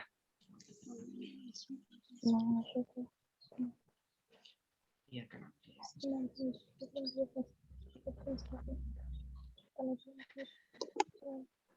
Astaghfirullahaladzim. Allahumma salli ala Sayyidina Muhammad wa ala ali Sayyidina Muhammad. Ya Allah, Ya Rahman, Ya Rahim. Ampunilah dosa-dosa kami, Ya Allah. Ampunilah segala perbuatan maksiat yang pernah kami lakukan, Ya Allah. Ampunilah kemungkaran yang pernah kami lakukan, Ya Allah. Ya Allah, Ya Rahman, Ya Rahim. Jadikanlah kami, ya Allah, hamba yang selalu berserah diri kepadamu, ya Allah. Jadikanlah kami, ya Allah, hamba yang selalu bisa ridho menerima qada dan qadarmu, ya Allah. Jadikanlah kami, ya Allah, hamba yang tidak mudah mengeluh, ya Allah. Jadikanlah kami, ya Allah, hamba yang mudah bersyukur, ya Allah. Jadikanlah kami, ya Allah, hamba yang bisa istiqomah, ya Allah. Ya Allah, ya Rahman, ya Rahim, kami memohon kepadamu, ya Allah, kami yang hina, yang penuh dengan kotor, yang berlimpah dengan dosa, memohon ampunanmu, ya Allah. Kami mohon pertolonganmu, ya Allah, karena kami tahu kami tidak akan mampu menyelesaikan permasalahan kami ini semuanya, ya Allah. Karena kami tahu, ya Allah, yang mampu memberikan jalan keluar, yang mampu memberikan solusi bagi semua permasalahan adalah Engkau, ya Allah. Ya Allah, ya Rahman, ya Rahim, kami tidak takut atas semua permasalahan yang ada di depan kami. Yang kami takuti, ya Allah, Engkau meninggalkan kami, ya Allah, Engkau meninggalkan kami. Kami tidak takut, ya Allah, atas semua bencana yang ada di depan kami. Yang kami takutkan, ya Allah, Engkau sedang tidak bersama kami. Engkau sedang tidak bersama kami. Kami tidak takut atas semua musibah, atas semua bencana, atas semua godaan, atas semua tantangan, atas semua ujian yang ada di depan kami. Yang kami takutkan, ya Allah, kami kehilangan kasih sayang-Mu, kami kehilangan Rahman dan Rahim. Ya Allah, ya Rahman, ya Rahim, kami sadar diri, ya Allah, kami sadar diri. Kami sadar diri, ya Allah, jikalau kami meminta surga-Mu, kami tidak pantas, ya Allah. Kami sadar diri, kalau kami meminta surga-Mu, kami tidak pantas, ya Allah. Namun kami pun tahu, ya Allah, kalau kami tidak akan kuat untuk menerima siksa kubur, ya Allah. Untuk menerima siksa api neraka-Mu, kami tidak akan kuat, ya Allah. Maka yang kami mohon kepadamu, ya Allah, mohon kasihani kami, ya Allah. Mohon kasihani kami, ya Allah. Ya Allah, ya Rahman, ya Rahim. Kami sadar, kami sangat sadar, ya Allah. Jikalau kami meminta keadilan-Mu, maka kami takut, ya Allah. Kami takut Engkau menunjukkan keadilan-Mu. Maka tidak ada satupun di antara kami yang selamat, ya Allah. Tidak ada satupun di antara kami yang selamat. Maka kami mohon kepadamu, ya Allah. Tolong kasihanilah kami, ya Allah. Tolong kasihanilah kami. Kami ini ciptaan-Mu, ya Allah. Kami ini ciptaan-Mu. Kalau bukan Engkau yang mengasihi kami, ya Allah, maka siapa lagi akan mengasihi kami? Maka kami mohon kepadamu, ya Allah, kami mohon tolong kasihanilah kami, tolong kasihanilah kami. Ya Allah, ya Rahman, ya Rahim, sungguh amal ibadah kami tidak akan mampu menyelamatkan kami. Sungguh yang mampu menyelamatkan kami di dunia dan akhirat hanya belas kasih-Mu, ya Allah. Hanya Rahman dan Rahim-Mu yang mampu menyelamatkan kami. Ya Allah, ya Rahman, ya Rahim, ampunilah dosa-dosa kami, ya Allah. Ampunilah dosa-dosa kami. Rabbana taqabbal minna sholatana wa siyamana wa qiyamana wa taqassana wa tadarru'ana wa tahaddudana wa taghfirana, ya Allah, ya Allah, ya Arhamar Rahimin. Rabbana dhalamna anfusana wa illam taghfir lana wa tarhamna lanakunanna minal khasirin. La ilaha illa anta subhanaka inni kuntu minadh dhalimin. Rabbana dhalamna anfusana wa illam taghfir lana wa tarhamna lanakunanna minal khasirin. La ilaha illa anta subhanaka inni kuntu minadh dhalimin. Rabbana atina fid dunya hasanah wa fil akhirati hasanah wa qina adzabannar. Wa sallallahu ala sayyidina Muhammad wa ala alihi washabbihi wasallam ajma'in. Subhanaka rabbika rabbil izzati amma yasifun. Wassalamun alal mursalin. Walhamdulillahi rabbil alamin. Bil barakatil Fatihah. Terima kasih, monggo. Selamat istirahat. Mudah-mudahan semuanya diberkahi dan nanti bisa berjumpa lagi dalam peristiwa takdirkan seperti apa. Oke? Amin amin ya rabbal alamin. Matur nuwun, matur nuwun. Terima kasih. Assalamualaikum, Ustaz. Terima kasih ilmunya Ustadz Marzuki. Terima kasih, Ustaz. Terima kasih Pak Herman. Terima kasih Pak Herman. Terima Sama-sama. kasih Pak Moderator. Saya lebih terima kasih. Saya lebih Assalamualaikum. terima kasih. Terima kasih Terima- semuanya. Terima Ya. kasih Pak Herman. Matur nuwun. Assalamualaikum, Pak. Ya.